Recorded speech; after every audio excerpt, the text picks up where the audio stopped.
Oh, we look good. You know what time? Oh, my bad. You know what time it is, baby. Buckle up. All right, we've got a real party going on tonight. Oh, look, we got a lot of people in here. 61 cats in here. Okay, okay. We live. Let's let this build up a bit. Tonight's topic is going to be open discussion. All right, I'm going to let you guys, whenever you want to hop on, whatever you want to talk about, I'm going to let you guys pick what we're going to be, you know, jibber jabbing about.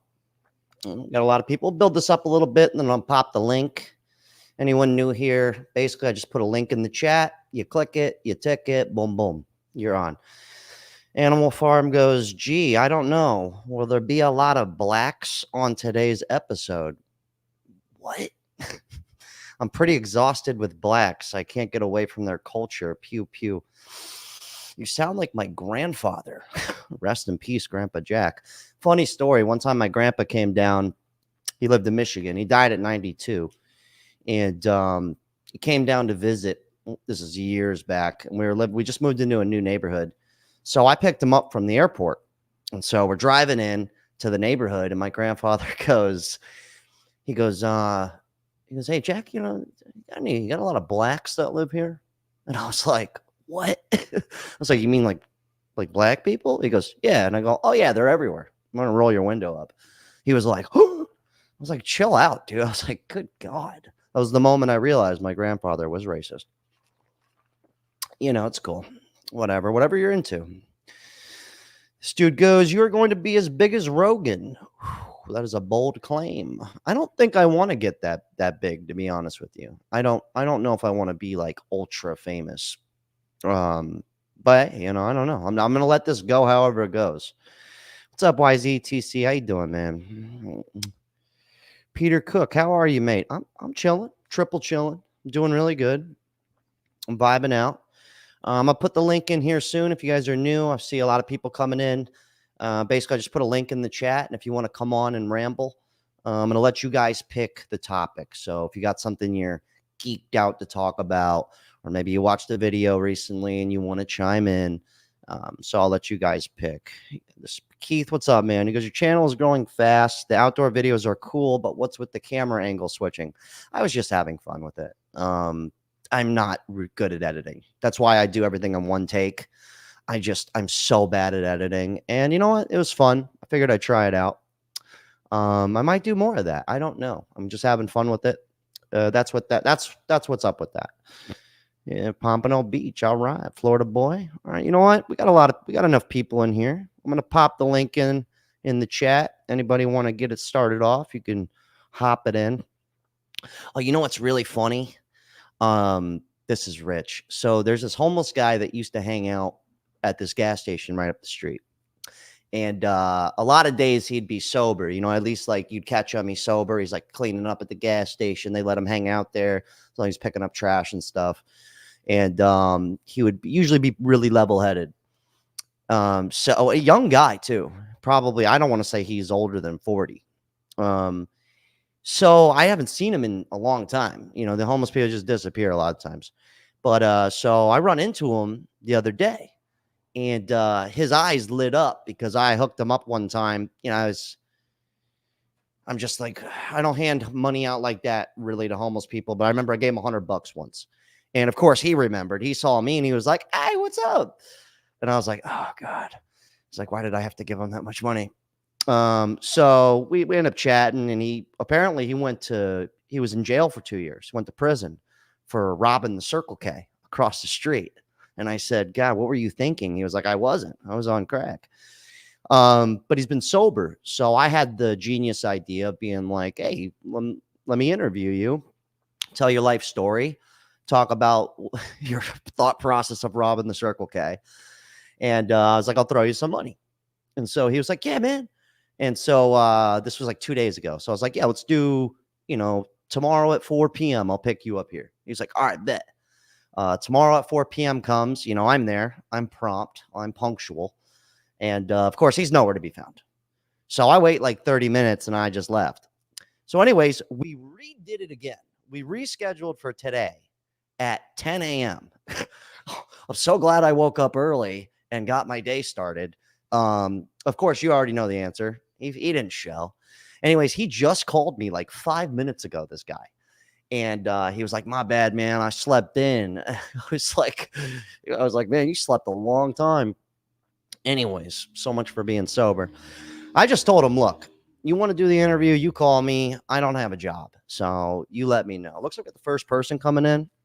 Okay, let's not get too deep here. All right, let's have some fun. Looks like we got Jenny. Oh, she left. Great, perfect. Ruining the whole stream. It's great. Now she's gone. God, probably that homeless guy story I just told. It's terrible.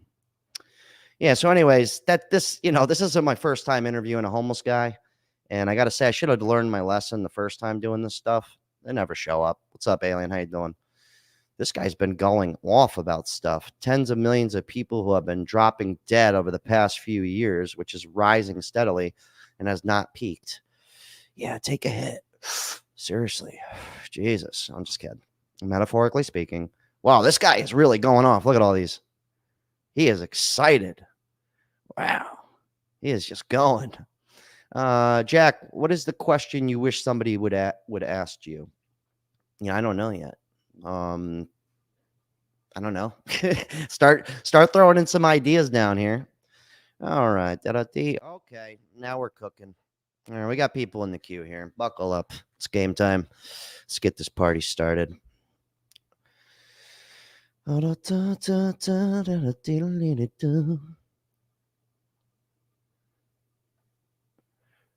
Oh, thank you for the $5. I really appreciate that, Ruth. I just found your channel, and this is my first live. More conspiracy theories. Oh, we can get real weird. Wow, wow, wow, wow. Yeah, we'll get there. All right, we got our first guy coming in here. Looks like we've got Chris Whalen coming in. Chris, how we doing, brother? Jack, doing fantastic. Good to see you. I had to say hello. Yeah, my man. It's been a while. Is tax season picking up for you? Yeah, we're pretty hectic right now, working 7 days, but we got a good crew. Staff. It's all about staffing. You got the Mm-hmm. right crew, then things go smoothly. Yeah, you know what I'm actually learning? Because I just recently I hired when I said I hired an editor. He's not like editing my long form stuff. I can't really pay this guy big dollars. I'm basically paying him as a young kid. I'm paying him for the reels, the shorts on Instagram and TikTok. Um, but that's something I'm learning because this isn't the first person I've tried to pay to do this. So it's definitely some hiccups. I'm just like, whatever, man. You know what? You make the reels, I'll pay you. If you don't, whatever. I'm sure, So I God bless anybody trying to that has to hire people and fire people because it is rough. It's not that I want to fire the guy. I don't, but Right. I'm just saying, I'm like, oh, I got my dude. And then I'm like, I don't think I have my guy. We'll find out though. He's a young buck. But anyways, Chris, so we got an open topic tonight. I'm letting you guys pick. You got anything you've been wanting to ramble about? Well, just your content is right on target with, all my clients' concerns or what you bring up every day in your videos. So you really have your finger on the pulse of what's concerning almost every American today, at least middle class Americans. So just wanted to compliment you because I'm seeing the same in my practice, people's failure to budget, people having unreasonable desires and wants for cars and houses and even rentals, the amount of money they're willing to spend. They're not Hmm. doing any projecting of their financial needs, what their cash flow is. So everything you're doing is waking a lot of people up. So just wanted to compliment you on that. I It's appreciate you, mirror Chris. it's mirroring a lot of what I'm doing in my CPA practice every day. Same exact conversations. Yeah, well, actually, my CPA, I'm about to go see him. He's going to be pissed at me because I've done maybe 25% of the stuff he told me I needed to do. But you know what? I need somebody like that to kind of drill me down and like force me. I know what he's going to say. He's going to be like, "Why isn't your money in a high yield savings account?" And you know, which I'm just going to do it, and I'm probably going to end up just waiting till he yells at me, and I'm just going to do it that day. Um, And so just cool. some basic tax advice, everyone. We want to make sure that if you don't have enough money to pay your taxes, which people might come up in that situation this year, remember, always file your return on time. Don't ever wait because you owe money. We could always get you on a payment plan with the feds or with the states. A lot of people wait because they don't have the money to pay, but then they get into a late filing situation. So we don't want to do that at all. So if you have your return done, even if you owe money, make sure that you're preparing yourself. You fill out a form. It's called 9465 to request a payment plan. And in a few weeks, they'll send you a letter. I can help you look at it that discusses how much per month you can afford. So stay proactive. Don't ever be afraid to file the paper, and then we'll discuss a payment plan after the fact. All right, Chris, always laying down the law, man. I'm going to get to the next guy here. Keep this moving. I appreciate you popping on. I'm definitely I'm gonna have to give you a call because I need to know what that sheet was with my cost versus. I'll hit you up All right, later, you got Chris. it. Appreciate you, brother. All right. And one last thing he was saying about like wanting like cool cars and shit. I actually just filmed like last week. I filmed a video at my friend's house where I keep the Cadillac, right? Because he's got this big car garage. He's a car guy, but he's got like two Porsches, two Skylines. Everyone's like, "Oh, is that your Skyline?" And I'm like, "No, but it's my friend's." But he's well off guy. But I filmed a video and I'm so bad at editing and stuff. I'm trying to put it together in a nice package for you guys. But as we're filming that, I was thinking to myself, I'm like, most people are never gonna own any of these cars. Like it's like a pipe dream. Like I know I'll never. Like the Cadillac, I spent 10 grand on it. You know what I mean? Like most people can afford that. Or I think they can at least. I would like to think they can. But anyways, I'm working on that video. We'll see how it comes out. It might be shit. I don't know. I'm so bad at editing. Kenny H goes, dude, this guy keeps saying I look like the dollar store Pauly D. He said that in like 20 different videos. And I don't even know who Pauly D is. I'm assuming it's like some Sopranos guy or something. Oh God, Industrial Dave's like, oh, come on, talk about race, boy. All right, we got another guy popping in. Let's see what we got. All right, we got What's going on, Anthony Jack? coming in here. What's up, brother? How you doing? What's going on, Jack? It's good to see you, man. I wanted to give you some good news. So the GoFundMe hit almost $900. Oh wow! Here, but real quick for everybody in here, just in case they don't know you, why don't you go ahead and tell them your name, where you're coming from, and what you're dealing with right now. Yeah, for sure. My name is Anthony. I'm originally from Brooklyn, New York. Got the hat right here. And I moved to North Carolina in 2015, and I've been here ever since. And recently, I lost my job, and my wife lost her job, and we've fallen on hard times. We Classic. started a GoFundMe about 15 days ago. The GoFundMe got close to about $900. That's pretty good. Yeah, yeah. And my mother-in-law got us the car, Hey, and congrats! it should be here in a couple weeks. And she also agreed, since we raised so much money, she agreed that she was going to put in the rest for the rent. So now we're in a position where we can start fresh and try to build on something now with the car and whatnot. Oh, that's awesome, man. That's really good. I actually have But his link. I actually have his link to the GoFundMe in the description here. I was going to plug you. I But appreciate You that, you already Jack. I popped on. mean, I see you in here. But this is something that sucks, man, because it's like it's just to think that you could just both of you lose your job, and it's like you do the right thing, right? It's like you're mhm, married, you live together, you're splitting the bills. It's not like she's the sugar mama, you're the sugar daddy. It's like you're trying to right. do all the right things, and then shit just hits the fan. It's And I scary don't even shit. have any habits. Like, I don't drink, I don't smoke, I don't do any of that. So I'm really trying to live my life, by the good book. And But you know it what just seems like, you know what that shows me though? The fact that you guys can't even get jobs after all this time.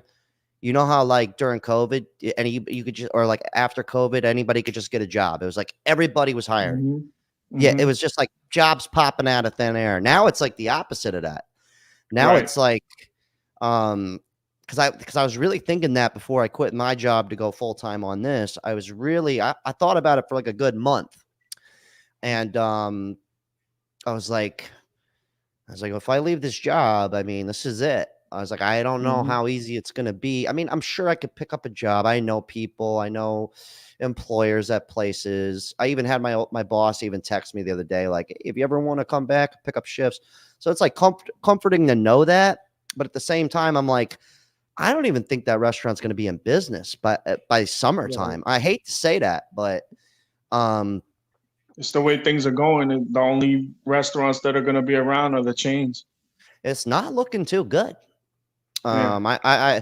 Anyways, Anthony, I got his link in the description for the GoFundMe. Any of you kind strangers Two want to hook things I up? wanted to bring up before you let me go, Jack. One, I wanted to let you know that Paulie D is a member of Jersey Shore.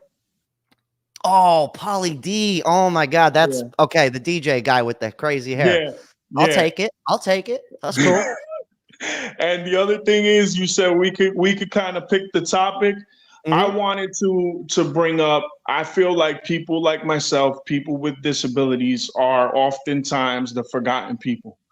We go through a lot of situations that people don't think about. We become adults, and sometimes our parents feel like we're a burden that they don't have to deal with anymore. And we struggle through life to hold down good jobs, to get first priority on certain things like affordable housing and food stamps and things of that nature. We don't take priority.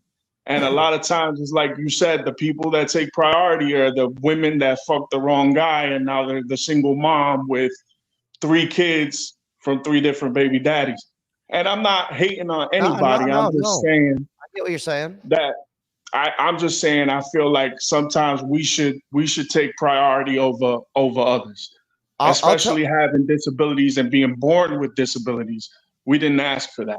I'll tell you this before I let you go. When my dad started getting really bad dementia, before he could get Social Security, I couldn't believe this shit. So I take him into like the Social Security officers, somewhere where they do disability. I can't remember. But the guy literally joked. I might have said this before, but the guy literally joked. And this was when I was in California. And I told him, I was like, look, I'm trying to, he can't work. He's got problems. He's a senior citizen. And the dude literally was like, well, Skid Row's down the street. And I'm like, I got that. He had like the perfect timing and the cadence. I got the joke. Yeah, good one. But I just couldn't believe that. I was just like, really? I was like, for real? Like, I really couldn't believe it. And I think maybe it might have also been because I was in the picture since I made money. It might be a little different if you go in there and it's like nobody's making any money. But I was in a homeless shelter right after high school. Remember, I told you my mom kicked me out of the house right after high school. And I was in a homeless shelter, and the people in the homeless shelter were telling me, me applying for low income housing in New York, I wasn't priority. The single moms were priority, and I would have to wait 5 to 7 years before getting an apartment. Yeah, and I also hate to tell you this, but you're well spoken, and I'm going to say nothing more than that.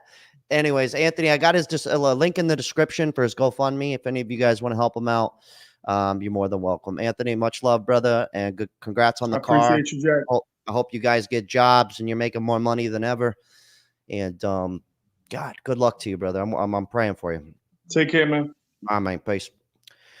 This dude goes, how much you paying on your mortgage and what's the interest rate? So since I inherited my house, my mom had a really good interest rate. It's 3%. And right now I'm paying $1,200 a month for the mortgage. I owe 90 grand on the place and a little under 1,200. Basically 1,200 for the mortgage. HOA's 550. So yeah, about 1,800 bucks a month, not including utilities and shit. So not bad. I got a 3-bedroom place. It's still pretty solid considering. And then I got Taco living with me, so he pays 700. So my bills are pretty chill considering. You know what I mean? They're pretty good. I do what I can. Whiskey Tango, Patreon member. What's up, brother? If you took your grandpa to Pennsylvania and he said the same thing about the Amish, would you have reacted the same way? To tell you the truth, my grandfather hated the Amish. He didn't like them. He hated them more than black people. I'm just kidding. Probably not. All right, we've got somebody coming in here. Can you hear me?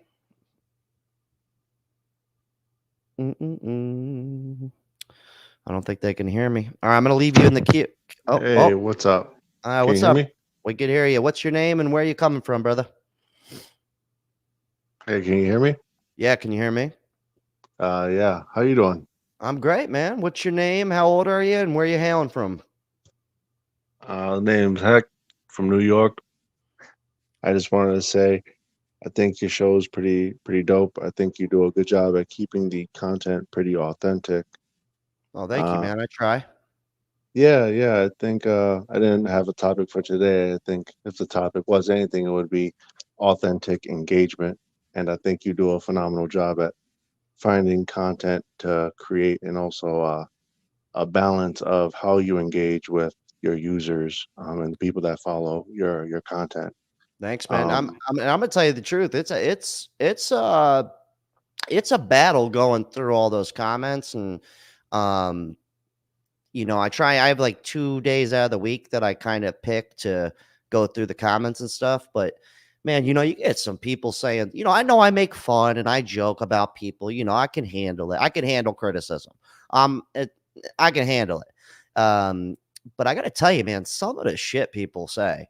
I mean, like I thought I was like, could say some wild stuff. Oh man, some of these comments, I gotta tell you, it's like, but I actually care that you guys watch and I understand people can't catch everything. And like a year from now, I know how it works. I watch YouTube, but I try and get you guys involved and respond and try and plug comments in.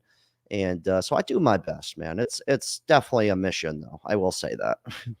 Oh yeah, there's always going to be the negative comments, but I mean, that's They're always anything with the ruthless. internet. Oh, they're ruthless. But I think you sorry, go ahead. You gotta give them credit sometimes, though. Some of them, I'm just like, hey, you know what? That was actually a pretty good one. Well, anyways, yeah, man. If you just want to pop and say hi, I'm gonna keep this show moving. I got some other people in the queue. Appreciate you watching, supporting. I do my best. And yeah, man. Thanks for popping in. All right. He had nothing to say. This guy goes, Jack, love that I discovered and subscribed. Feel like I'm hanging out with my friend at the coffee shop. Hope you do some stand up at some point.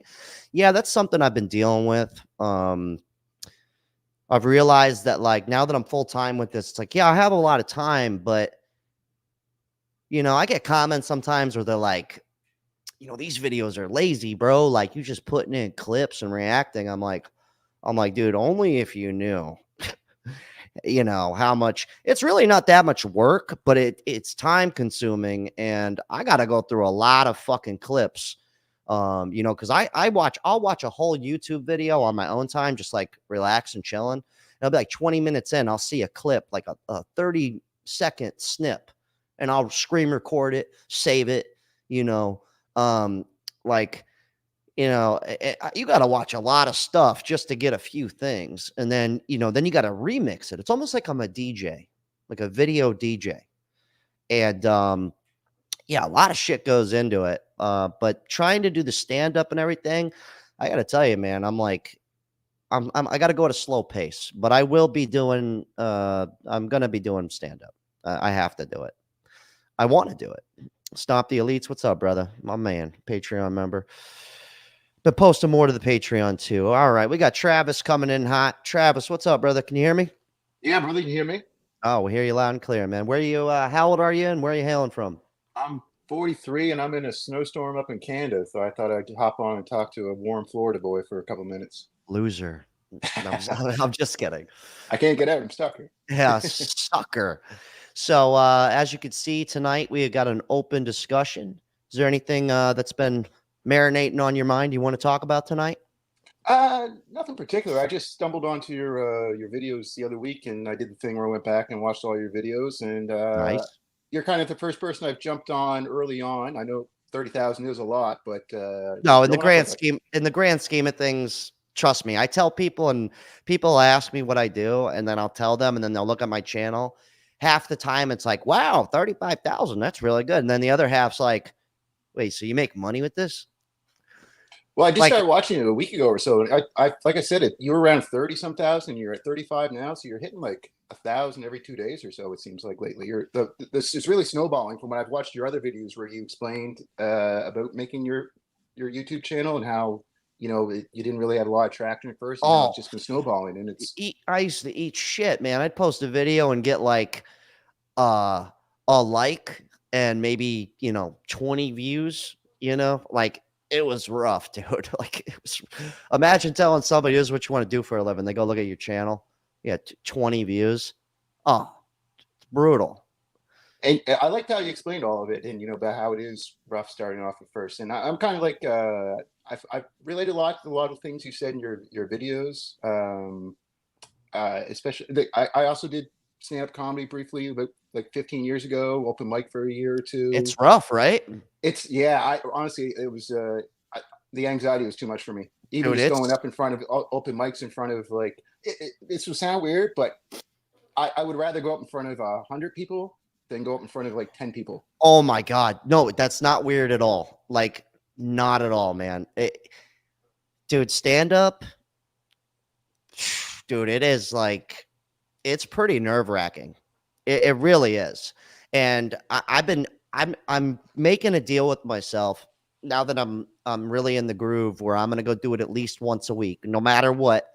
Get up there, no matter what. And but I got to tell you, man, the last one I did, I filmed it. The video came out like shit, so I didn't post it. Like I did good. Like every joke I said, laughs on point.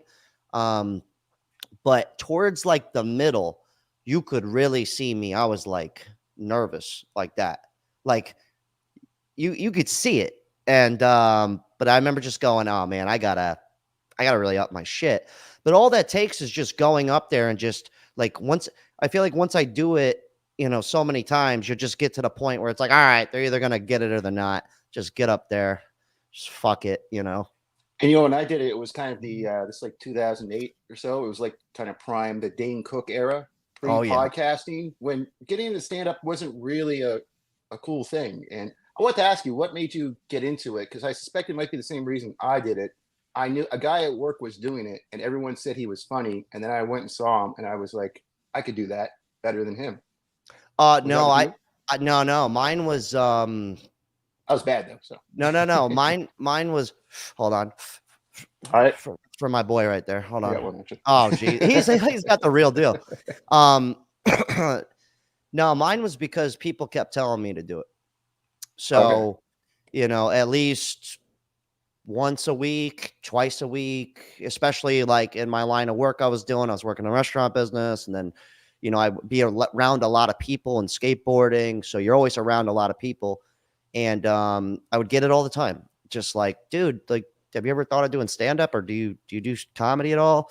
And once you hear that like 200, 300 times, you're just like, maybe I should do it, So that's how I started. Me that wish I had stuck with it, but I remember at the same time there was a couple of guys who were with me who were, are doing it professionally now, like 10, 15 years later. And I remember seeing those guys and just going, oh, these are guys who really want to do this. Whereas for me, it was just kind of like something I wanted to try, see if I could do it. But like, I wouldn't be able to commit to, driving 5 hours to get paid $50 and like all that stuff that you got to go through in the beginning. No, stand-up comedy now, like there's very few people that just do stand-up and make it. It does happen. But for the most part, it's kind of like a byproduct. Now it's like you get popping from something like this, and then you have your cachet, and you can, then your stand-up becomes all of a sudden relevant. Or you end up on Joe Rogan, and then he backs you. But he's not just like saying, oh, this guy's good, and then like he doesn't do it. It's like, no, these people have been doing it a long time. Like, it's very similar to what Johnny Carson was, years ago, where even if you just appeared on the Tonight Show, that was enough that if you were just good enough, you could catapult your career. Similar to what Joe Rogan is, you can get on there, but if you're not good, people aren't going to follow you. But if you go on and you deliver, then the people are going to go, oh, like that's how I got into Tim Dillon. I saw Tim Dillon on Joe Rogan, and he had a great first appearance. I was like, I want to hear more from this guy, right? Yeah, it's crazy because I go to the last I actually went to do a stand-up recently, but I didn't know I thought they started at 8, really they started at 7, so I was too late, but I stayed and watched. But I literally went and checked every single person who did stand-up, like all 15 people. I checked every one of their fucking Instagrams and YouTube channels. Nobody is they're not posting any content, or if they are, it's filmed like shit. Mhm. They're not doing anything like this. And I'm sitting there just going, maybe a lot of them are doing it for fun. I get that. But like, I just sat there and I'm like, this is why I don't focus on stand up so hard, because I understand that this is where you're really gonna get it. And I think you're right. And there's a lot of people I think who are fans of a stand-up who is a podcaster, and then they will go see them live and kind of be disappointed that they're not really that as good live as they are as a podcaster. And it's vice versa. There are people who are great stand-ups, but their podcast might not necessarily be better than their stand-up. Yep. But And there's some people, sorry. And there's a lot of no, don't be sorry. I got to get better at not cutting people I'm Canadian. off. I gotta say sorry. So. Hey, sorry. Sorry.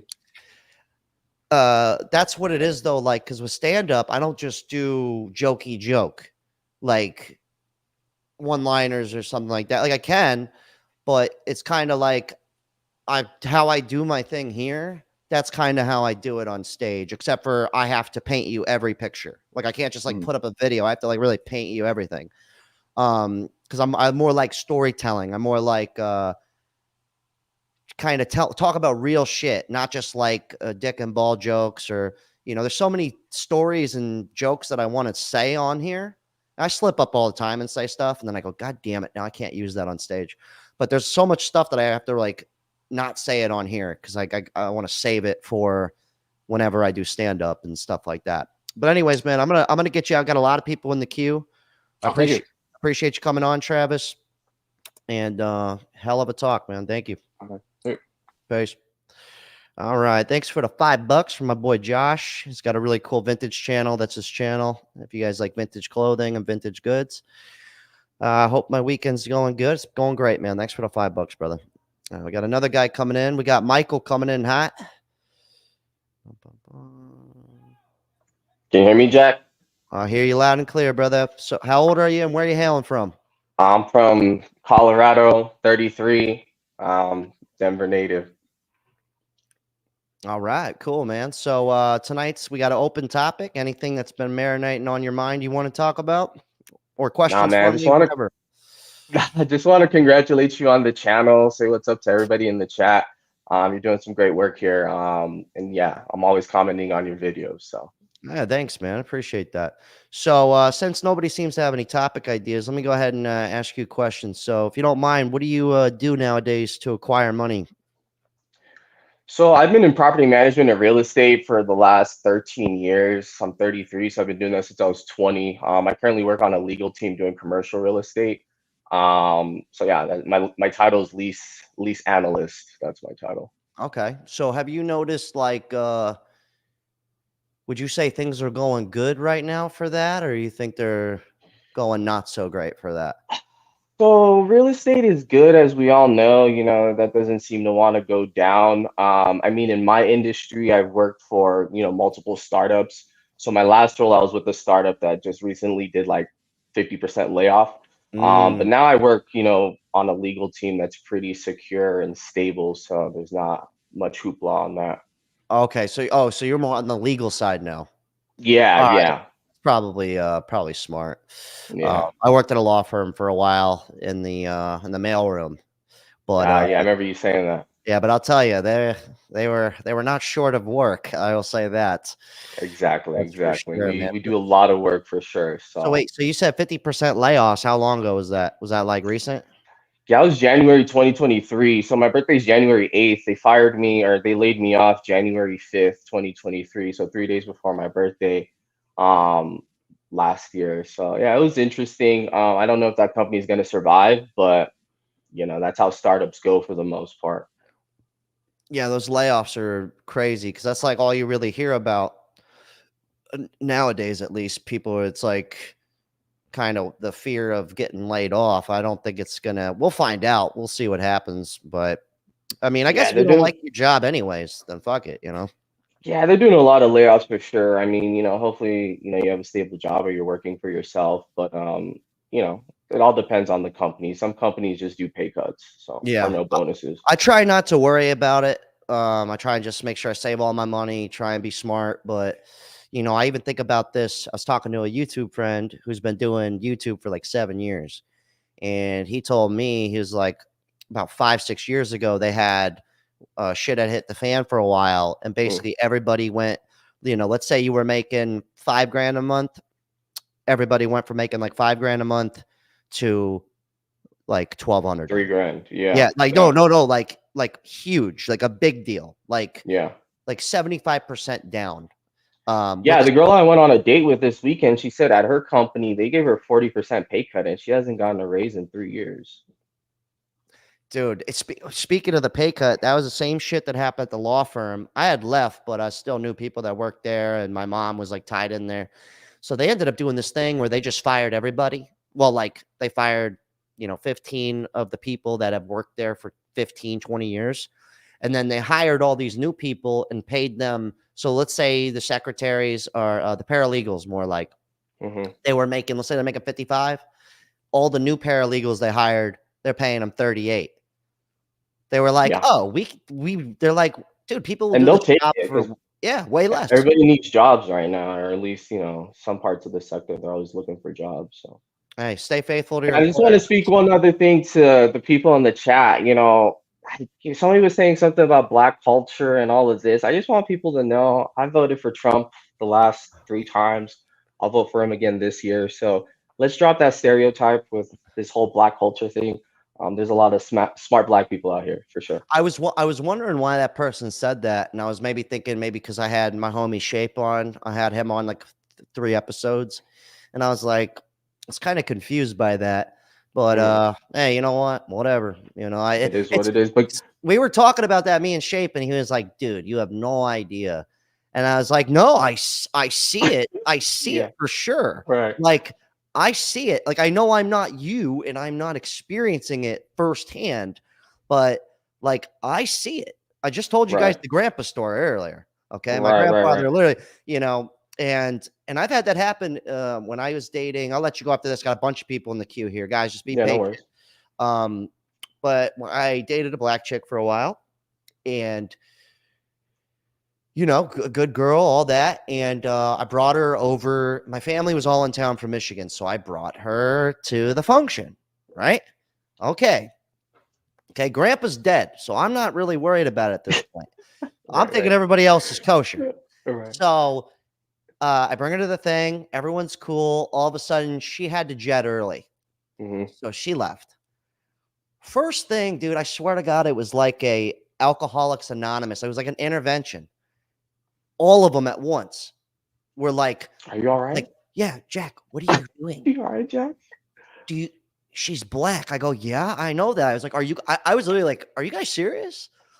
I was like, I was so blown away. I was like, wow.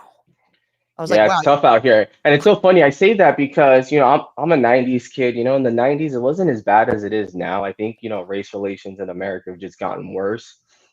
For whatever reason, when Obama became president, it just went downhill. But it is what it is. That's a subject for another day, man. Nah, Great no, channel, great work. it's a real thing. You got it's and even Crazy. the funniest part is, I'll let you go after this.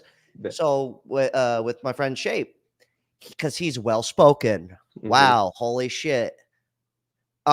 He was even telling me, like, when he hangs out or if he's ever in a certain situation, other black people don't even treat him right because he's not I'm not from the hood. Yeah. yeah, I because mean, I hey, yeah. I was I, like, I'm Uh, sitting it's there. a real thing. It's a real thing. And it's kind of crazy because it's like, a lot of black people out here, they're all conservatives. I mean, I know the news, mainstream media wants people to believe that, all black people vote liberal and all of that, but that's not the case, man. For all the people in the chat, that's not the case. My sister alone, I mean, she's a director for a Fortune 500 company. So it's a bad misconception out here. But Yeah. anyways, man, yeah, I'll let you run. Peace out, man. Great work. I'll I talk to you later. appreciate you, brother. Thanks for Yeah, you popping too, in. man. Take care. Thanks for the $5 from Puffy, because your hairstyle's legit. Keep rocking it. Oh, I will. I keep it crazy. Keep it light. Keep it loose. Keep it funky. But yeah, I like yesterday actually. I got noticed at the gas station. Black lady, probably in her 30s, and she turns around, like broke her neck, and she's like, "You're on YouTube," and I was like, "That's me." And she's like, "My husband's gonna freak out." She runs out to the car, gets her husband. He comes in, and they want like a picture, all this stuff. But it was nice because there's like married couple, kid, you know, is like so I don't ever, because I live in an area where it's very as my grandfather would say, a mixed community. But anyways, yeah, so I don't get it, but apparently it's a real thing. All right, we got Matt coming in. Matt, can you hear me, brother? Oh, you're on mute. Oh. Okay, can you hear me now? I hear you loud and clear, brother. How old Yeah, are yeah. you? How old are you, and where are you hailing from, my man? I'm from San Francisco, the city of ghouls and zombies, if you know what I mean. But no, it's a good city. It's a great city, beautiful city. I'm actually from India, actually. I believe it. Yeah, I'm from India, and I've been watching your show. Love your show, man. I love the way you keep things real. I try. I've been trying to understand the American culture. I mean, I'm an international guy. I'm not an American, so in case you're wondering. But yeah, the topic, what I wanted to discuss with you was I want to know your perspective as a born American. What to you is the American dream? The American dream that I was taught was you own a house with a front yard and a backyard and a garage, and you have a wife and possibly a couple of kids, maybe a dog, Oh and yeah, don't forget the dog. Yeah. and you know for certain, for the most part, you're 95% positive that you will retire one day with a 401k and a pension. And as this one guy on YouTube said, a station wagon. So that's kind of the American dream that I grew up with. Like, I kind of had that with my parents, my mom, my dad, we had a house, you know what I mean? They both had cars. We could afford vacations, Christmas was awesome. Birthdays, you knew those were going to be dope. And but what's pathetic is it's not even that big of a dream. You know what I mean? It sounds just kind of basic. Yeah, I know, right? Yeah, of course.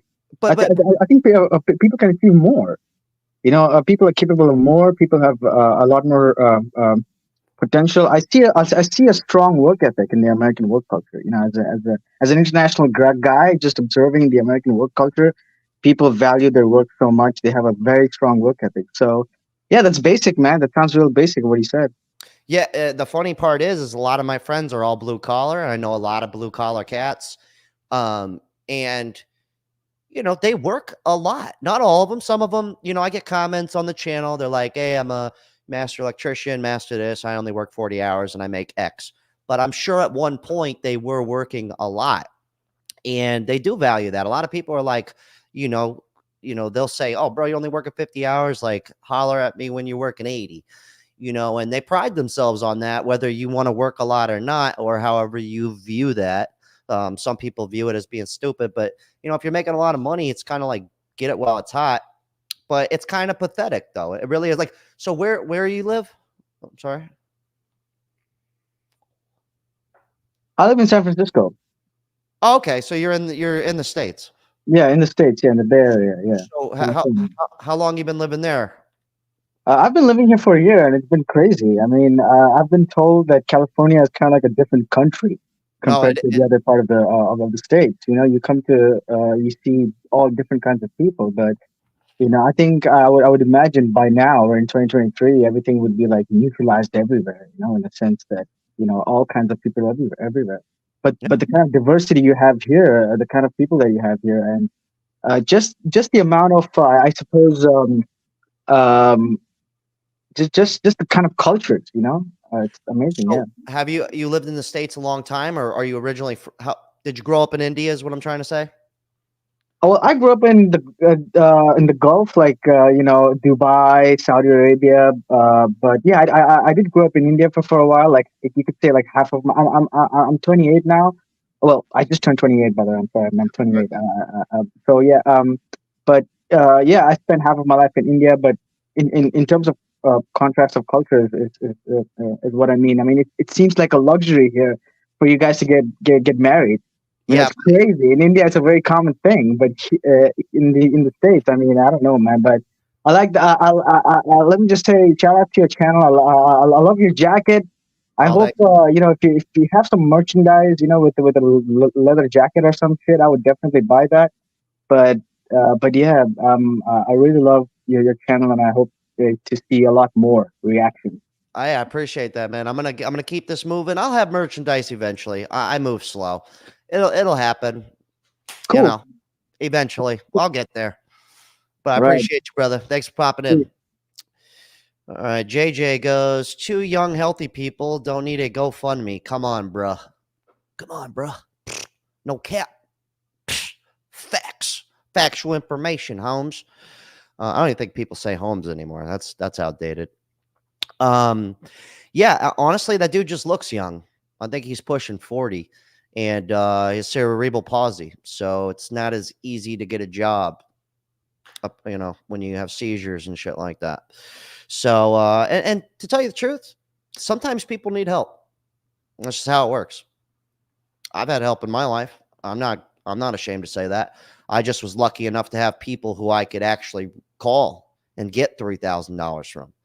Not everybody's got that. Sometimes they need a little help from a stranger. You know what I'm saying? But yeah, hey, fuck them, right? Loser, kick them while they're down. You know what? I'm gonna give you their email. I'll give you his number if you want to text them. Tell them to fuck off. Go live in a box and die, and tell your child good luck. You're more than welcome to. Anyways, thanks for the $5 from DJ. Love your work, loser. Thanks, man. Appreciate that. All right, we got another guy, Daniel, coming in. Hey, Jack, how's it going? Hey, doing good, Dan. How you doing, man? Pretty good. So, how old are you and where are you hailing from, brother? So I'm 28. I'm from Milwaukee, Wisconsin, Oh, but I'm coming Wisconsin. live on I-80 in Indiana right now. Oh, okay. We got the Wisconsin Indiana combo. I like it. Yeah. So we got an open discussion tonight, brother. What's been marinating on your mind? Something you've been wanting to Yeah. talk about? Yeah. I was thinking, what's your biggest dream and ambition in life for yourself? So Like just in general. So one, I would like to have a child. Mm-hmm. Two, I'm doing it. This is something I've always wanted, was to be able to make money by entertaining people. So that's coming true. It's already came true. Now I just have to maintain it and grow it. So those two are the biggest ones, and also be able to, retire one day. Like Yeah. be able to take care of not only myself, but the people around me or my family. And that's something, that I just want to be able to do. I'm not saying I don't want my girlfriend or wife or whoever that person is to, not have a job. I'm not saying that, but I would like to be able to, kind of like the way my life went and how my parents did for me, except for shit ended really early. I would like to do that same thing, but I would prefer to die before I would like to, not die when my kid's still young. I'd like to be here for a long time and like be there for them, So that's kind of my main ambition, man. Yeah, no, I can totally understand that. For me, back in high school, it's funny how life can go. Because back in high school, I loved finances, and I always thought like I was going to be like a stockbroker in New York at the stock exchange. Oh, But then I met my girlfriend and then ended up marrying her, and I have 2 children now. And I can tell you from my experiences, that's the best thing you can do in life. Yeah, I mean, I think about it, and I got a really good girl right now. I hope all I can do is hope for the best and do my best, and that's all I can really do. I know it's fucking risky out here, but Yeah, because I'm getting old, I'm getting older, and I know men can wait to have kids and all that. I get that, I do. Hmm. But I'm 30. I'm gonna be 35 this year. How much longer, can I wait? Um, I mean, I know I can wait. I Well, how guess old is your girlfriend? she's 29. Oh, So you're fine then. no, I know that, but most women nowadays they want to wait till they're 30. They all say when I'm 30, for the most part. At least every girlfriend I end up with, which is fine because Yeah. but we want to make sure you could support the kid. I get it. Yeah. I How long wasn't have you been ready with her yet. for? Like a year and a half, something like That's that. pretty good. That's That's not pretty bad. good. Well, Yeah. and it seems we never fight, we never argues. I mean, we've had a few hiccups, the line of work I'm in, let's just say I've gotten myself in some trouble um, with my mouth. But Hmm. other than that, things have been honestly best relationship I've ever had. So, and she'd be a great mother. So we'll see how it happens. And you know what? That's just something that um, I wasn't ready years back, but now I'm like, I don't think you're ever ready. I think it's kind of one of those things where, one of my best friends, Richie, when he had a kid, he wasn't necessarily ready, but guess what? He got fucking ready. You know what I'm saying? So that's Yeah. how I look at it. I'm like, I wasn't prepared to take care of my dad, but I fucking made it happen. So I feel like that's like the instinct in us is like, oh, I got a kid now. It's go time. You want to buckle up. That's how it was for Yeah. me. I mean, like I said, I cared about only money. I mean, I cared about my girlfriend. I mean, we're married now. We've been together for 10 years. That's I met her awesome. when I was 18. Yeah. Very lucky. I mean, very lucky. Considering all the videos you post and everything, I mean, it's very rare that nowadays. But yeah, once I had my first kid, I shaped up, became a real man, and we have our second one now. We're trying for our third. That's And awesome.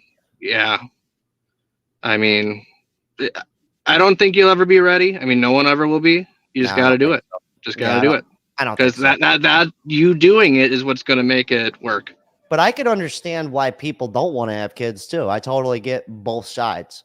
Like Yeah. the way shit's going, it's kind of like Oh yeah, it's a scary world, but I it's mean, a you got to joke. take that risk. I mean, look at as the one guy called the loser earlier who couldn't get a job and needs a GoFundMe. They got a kid. They're married. They're trying to do everything right, and it's he's out here making a GoFundMe. And But that their can't be kids can easy. appreciate their hard work. I mean, That can't you'll be make it through. that can't be easy to do. Is what I'm trying to say. Like, No, definitely not. have a kid and not be able to, provide. That's got to really, I guess that's one thing. I don't fear that, but that's just something in my head where I'm like, I don't ever want that to be a burden. Don't get me wrong. I'll make the motherfucker get a job day he turns 15 for sure. You Yeah. got to teach him a little structure. But anyways, man, I'm gonna let you go. I got a bunch of people in the queue here. I appreciate you popping on, brother. Yeah, no problem. Appreciate it. Man. All right, we got $5 from the Art Collective. It goes punchlines after one show. Slick Ricky Aioli, take a hit. How you doing? And thank you for the $5. I really appreciate that. All right, we got Yoli Guacamole coming in hot. Can you hear me? Hello, darling. You've always got the best outfits. It's cold here. That's awesome. So, for all the new people watching, what's your name? Where are you hailing from? My name's Yoli Guacamole, and I'm heading. I'm here in Austin, Texas. Oh, I got a Texas girl. It gets really cold over there? No, last week it was really cold. Okay, you just got the green screen behind Background, me. it's really cold. You're always doing some shit like that. I love it. So as you can see, we got an open discussion tonight. Anything that's been marinating on your mind you want to talk about? Oh, I just wanted to say thanks for having the channel. Just make it really quick. I just want everybody to know. I know that the weather hasn't been nice for most of the people watching, I guess, in your audience, but just make it your year. When I was younger, I remember that for New Year's resolutions, most people gave up usually by the mid-March. 95%. Now I find out that most people give up their resolutions by the first week of February. Oh, I'm sure. I think Absolutely. a lot of it has to do with social media and just people just not having well, I think it's mostly social media. So, but I just want to let you know, Jack, that you have an incredible channel, and the fact that you can go from conspiracy theories to that man cow or whatever it's called, and you're able to do it so successfully and hilariously. That's the thing. I try. So keep up the good work, and I'll see y'all later. I appreciate that. And hey, and thank you for being a Patreon member too. I really appreciate you. Yes. All right, we'll talk soon. I think she's correct too about you know, setting a goal or wanting to do something. I've had this talk with my cousin before, because we were always like the black sheep of the family. He's like my best friend, my cousin Eric. He'll be on the show eventually. He lives in Michigan. But you know, because we've always been, for the longest time, you know, I wanted to be a pro skateboarder, you know, and he was a skateboarder too. He was really good as well. But it was like, we wanted to be pro skateboarders. Then he wanted to, you know, he still makes music till this day. He just got signed to a private label, you know, at 33 years old. It took him, you know, 13 years just to get some real progress. And, but we've always been like ridiculed because we weren't afraid to say what we wanted to do out loud. But I think that's what most people, they have that. Like they can't just say it out loud what they want to do. So I think that's the first step, is being able to just say, hey, I want to do this. And you know what? Hey, not everybody wants to do something crazy. Sometimes you just want to, you know, like I actually don't want to be super famous. I don't. I just want to be popular enough to make a good living. That's it. I don't want to be like big as Joe Rogan. I want to be able to go out and do stuff and not be bombarded. You know, so I'm trying to walk that thin line. I can't control it, but we'll see. All right, we got more people coming in. I'm getting to you. Thanks for the $20. I really appreciate that. Love your vids, Jax. 2 questions. What kind of shenanigans do you think will happen this year, since it's the election year? 2, what's your zodiac sign? Well, technically I'm a Libra, but I identify as a Capricorn. The presidential election, you know what, man? I'm one of those dickheads that, well, people say that. You know, I haven't voted. I've never voted. And mainly because, one, I had a felony at one point, so they said I couldn't vote. And then once I got rid of the felony, then I could vote. I just said, well, you didn't want me voting before. I just won't do it. Whether it's for good or bad, I really don't know. I've seen some videos pop up where, like, you ask Alexa or Siri about the 2024 election, and they say it's not going to happen. You know, I'm hearing a bunch of stuff about that. I really don't know.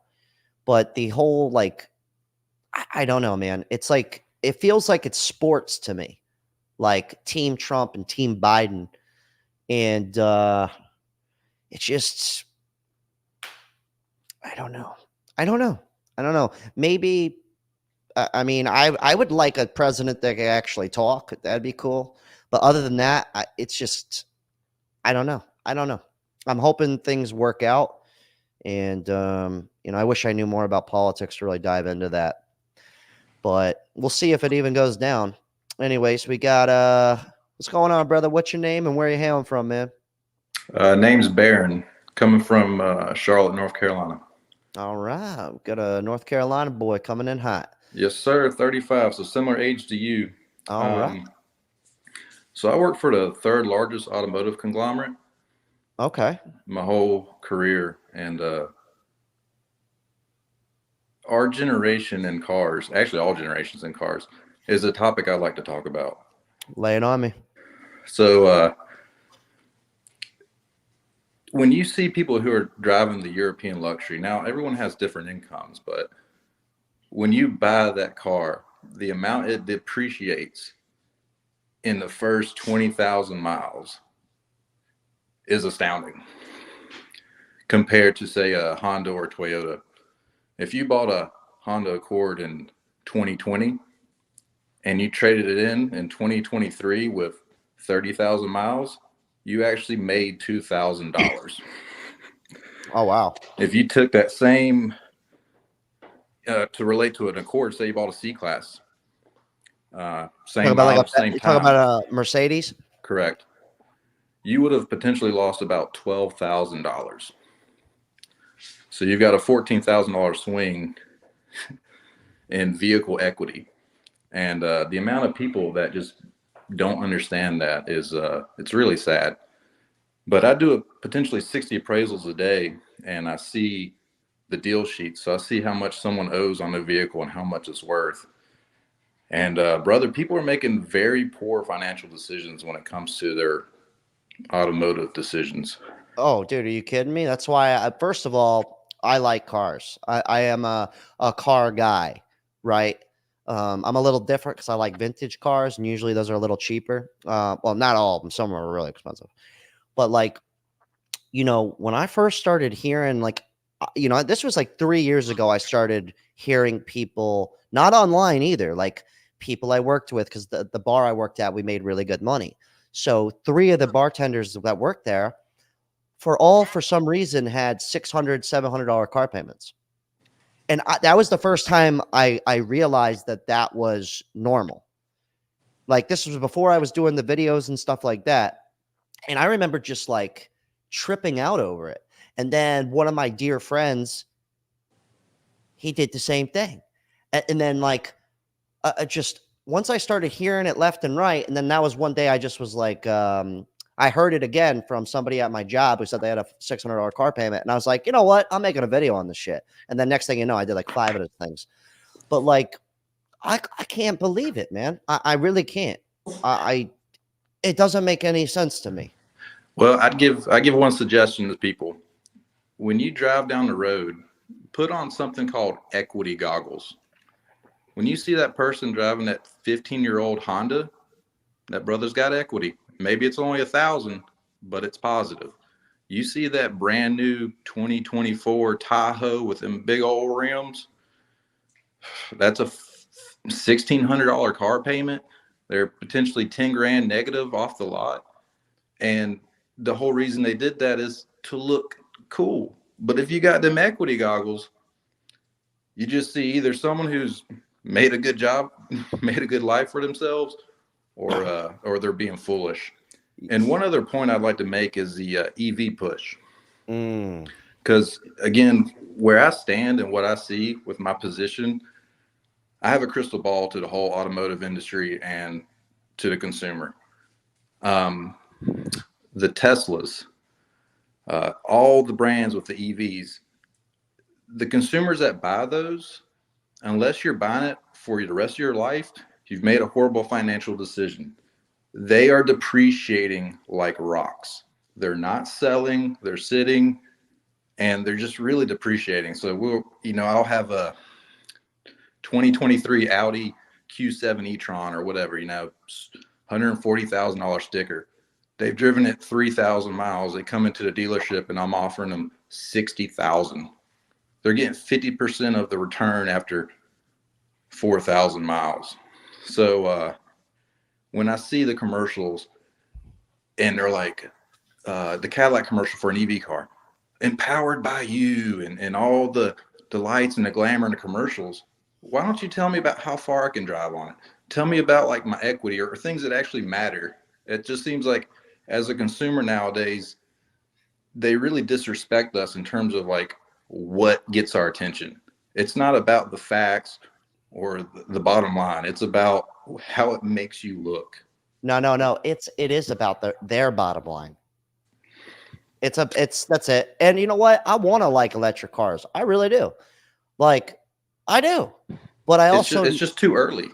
I also know that the like, it's just not there yet, man. Like, people are pulling it off. God bless you. Maybe your electric car is the shit. That's awesome, man. But I'd like to know that if I need to take my car in, I could just pop in at the mechanic, right over here, or take it to my homie, or be able to work on the car. But with those electric cars, man, you know what? I don't know. We'll see what happens with them. But so far, I'm hearing more bad than good. That's for sure. No, it's the way of the future for sure, but it's the future, not right now. And it just too much, too fast. And the people who kind of went for it, they're going to be hurting financially, and it's just a sad story. But hey, man, I love your videos. I just subscribed this week. everybody have a blessed week. All right. Hey, man, appreciate you hopping on here, brother. All right, we got more people coming in. I appreciate you guys being patient. For all the new people popping in, I got the link in the chat. I'm going to post it in again if you want to pop on. It's an open discussion tonight. You guys pick the topic. All right, this guy, Caden, I'm coming to you next. Stay patient. This guy America has always had plenty of racists. Most of us with a brain just operate above them. This black guy up here does not owe these people an explanation. You don't have to kiss Trump's ass too. Yeah, you know what? Sometimes I just can't believe it. You know what I mean? I really, it makes no sense to me. Mark M. Yeah, I noticed you, man. I appreciate you always supporting, everybody always supporting. Let's get this next guy in here. I got Camden coming in hot. Can you hear me, brother? Yeah, I can hear you. Can you hear me? I hear you well, man. So how old are you and where are you hailing from? I'm 25, almost 26. I'm from Wichita, Kansas. So go Chiefs. Go Chiefs. But yeah, I wanted to talk about, I love your videos and sorry, I'm like. You're cool. I love your videos and I think it's really cool how you talk about just like how car payments are just stupid. Unfortunately, you know what? I think they're stupid, but I also know that a lot of us get sucked into it because one, we can't afford the fucking car. No, and dude, I was like Dave Ramsey all the way, like throughout high school and stuff like that. And I'm like, car payments are stupid. And then my wife, we had a baby on the way and she was having trouble getting out of this like crappy $1,000 car that we got. So I was like, all right, we're going to give you a nice SUV. We got her a 4Runner. And now we're like, why'd we do that? It was so dumb. So I guess to all the people out there, like, just try to delay it. Don't go to that dealership, go to Facebook Marketplace. So it's just, so I think it's really cool how you talk about it. You should make a shirt like car payment loser, Idiot. Yeah. No, you know what though? Like, for instance, if you don't mind, just don't look at the comment section; they might roast you. But so, what's your car payment a month? No, I don't care. They can roast me all they want. So it's every other week. It's the 2016 Toyota 4Runner, and it's $300 every other week. So it's $600 a month. $600 a month. Yep. Wow. Yeah, that's a lot. What's the insurance on that, if you don't mind? So I think it's like $150. So I think it's pretty good. It's along with our house. So, but yeah, we're considering selling it. I know we have negative equity in it. I've made a lot of good financial decisions. I'm a hustler. I also wanted to talk about reselling with you because that's what I do. I resell stuff on eBay, kind of like. Okay, so how long? If you don't mind me asking, how long you been reselling for? A lot of my life. I do it part-time right now, and I have a full-time job, so kind of same there with you. All right, real quick, because I've had a lot of people reach out to me on Instagram. You guys could always get in contact with me. Sorry if I don't respond right away. I do though. It just sometimes takes me a little time. But I've had a lot of people hit me up, kind of like they're not making enough money, all this shit, and then it's always like they got one job. Usually they don't like the job or it's not that great. But like, so for instance, you're part-time. If you don't mind sharing with people, what do you average a month profit as a part-time reseller? Okay, profit is tough. I don't keep really well track of profit. All right, what are your sales usually a month? Yeah, on average, if you had to say on average. So my 90-day total on eBay is 40,000. That's so. Oh wow, for 3 months? Yep. Holy shit. 40. I've had some $16,000 months on eBay. I think it's one of the best side hustles, and I think people sleep on it a lot. I mean, it's not easy to get into, but real quick though, like let's get a little deeper here. So how many items do you have listed for sale? I have about 850 right now. 850 items? So yeah, and what I do is I go to these like bin liquidation stores. Have you been to any of those? You could type in on your Google Maps or even just on on Google. You type in Goodwill bins. Oh, yeah. Or so you can do Goodwill bins. There's other places that do it too, but like that's where you could go and get stuff for literally. I mean, you got to dig through shit. They'll basically bring out all this stuff that's just piled on top of each other. It's almost like you're digging through the trash. Not trash, but kind of. Wear some gloves. But you get it by the pound. So you could just get a bunch of stuff. They put it on a scale, they weigh it out, and you pay pennies on the dollar for it. Yeah. It's a mission, but it's actually kind of fun because you're like hunting for treasure, basically. I always recommend that to people who are trying to look for extra money. I would do eBay, and I would start with stuff that you have in your house. You got a pair of shoes you don't wear. Like the most popular size shoe is 9.5 or 10. 10 is sample size. We call it sample size in the skateboard world, in the shoe world. So if you have even just shoes around size 10, you could just start selling shit in your house that you already have. And you'd be shocked at this type of stuff you can sell on eBay. It is like unreal. I highly recommend that to people. Yeah, totally. Yeah, so, but yeah, you should do a video on it someday since you've done it. I think it would really help people out. You know? Yeah, I'm gonna do one with this guy Mojo Josh. He commented earlier. I'm actually gonna do one with him and kind of do a breakdown. It's not gonna be for months from now, but it'll be fun, informative. You know, keep it fresh, keep it light. Anyways, I appreciate you coming on. I got a bunch of people waiting in here. Thanks for having me on. Yeah, Nope. We'll catch you later. No problem, brother. All right. Boom, boom, boom, boom, boom, boom. All right. Yoli Guacamole with the 5 big ones. Really appreciate that. Thank you very much. James with 20 hot ones from downtown. Thank you, James. I appreciate that, bro. Cars are a wealth destroyer. Yep. Jim goes, EVs, I'm all for the racing and speeds they can achieve. Day-to-day use, nah. Yeah, you know what? I want to like them. I really do. I'd like for them to work.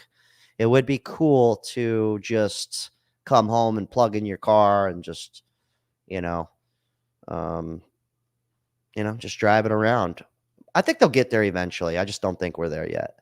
Sam Cotter with 10 hot ones. Thank you, Sam. It's an old friend of mine. All right, brother. We got Lyric Baritone. Can you hear me, brother? Yeah, I can hear you. All right, man. So how old are you and where are you hailing from, brother? Well, I'm 42 and I'm from Milwaukee. Well, I'm from everywhere, Florida to Madison to Milwaukee. I mean, it's whatever. So you're from planet Earth, basically. I'm from planet. Yeah, there you go. I'm from planet Earth. I got it. That narrows it down. We got it. Well, it isolates it to the Earth realm, as I call it. I wasn't quite sure. I was just kind of listening to people, and I think the big deception that we deal with comes from our parents and the fact that they didn't know what they were dealing with when they were coming through life. And so they hand down all these misconceptions and misinformation, as the media would call it, to us. And they say, oh, this is this and this is that. And then you find out, I mean, the guys like me find out, like, no, that's not what it is. And then you run into the issue of relationship, which is the business of being, relating to people. And it becomes really hard because you see things for what they are, and those other people see things for what they want them to be. And then it's hard to, unless you're willing to entertain their reality and talk on their level, it becomes very hard to have that relationship. But I didn't want to dwell on that too much. It just came to my mind as I came on here, and you were like, bring up whatever you want, sort of stewing on your mind, and that kind of was something that was stewing on my mind. But what I want to say is more so is it is possible, I believe, to have an effect in this world that we live in now, and it's due to the availability of information.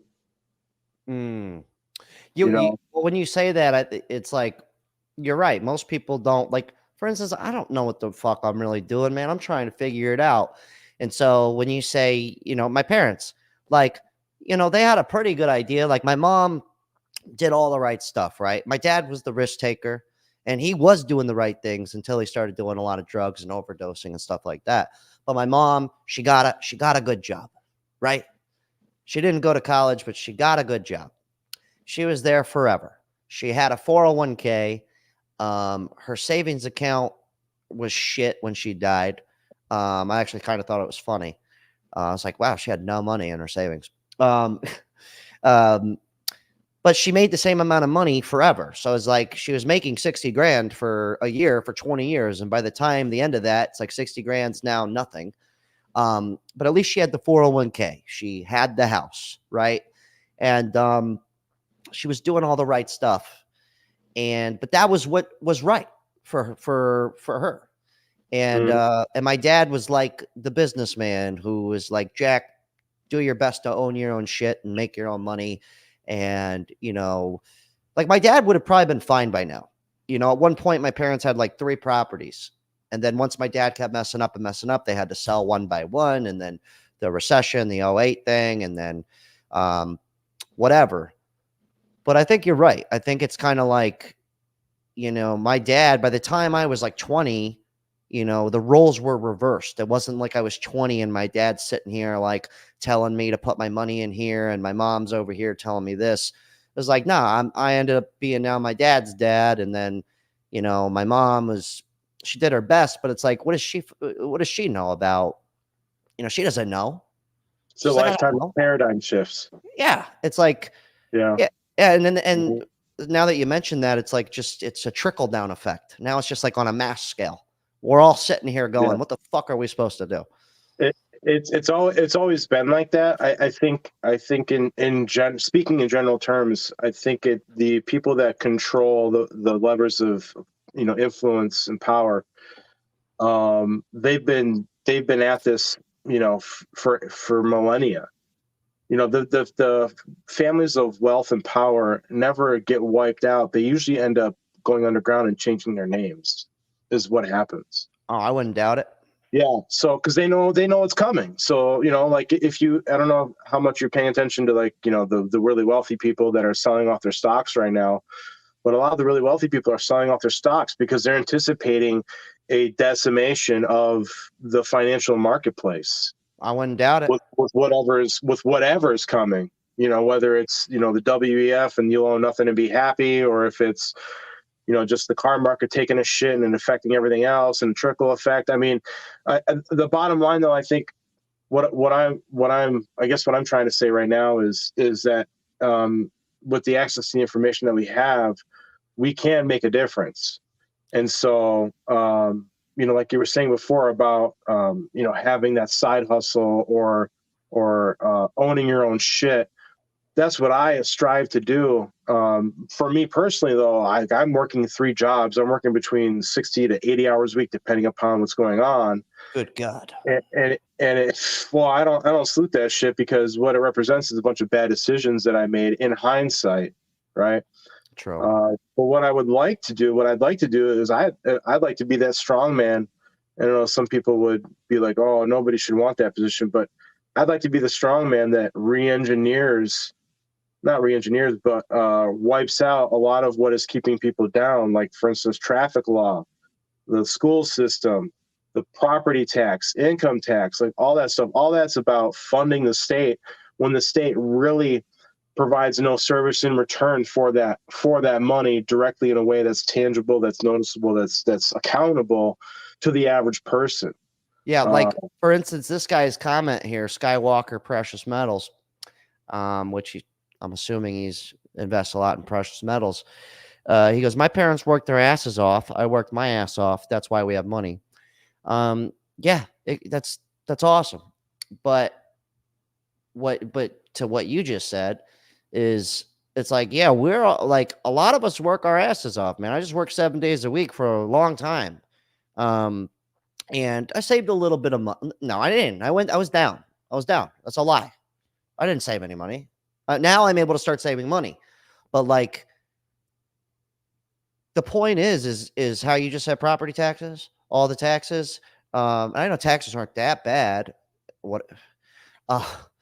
it's getting to a point where like you don't have an option to not work your ass off. Like, I mean, I guess you can. You get in the right career, you get lucky, which I don't think that exists.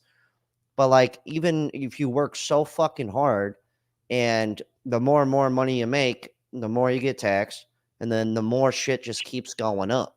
And one of the ways I look at it is like, I'm just always going to live with people, like as long as I can, whether it's my girlfriend, whether it's a friend, whether like I'm just not gonna. I don't care how much money I make. I'm gonna keep my.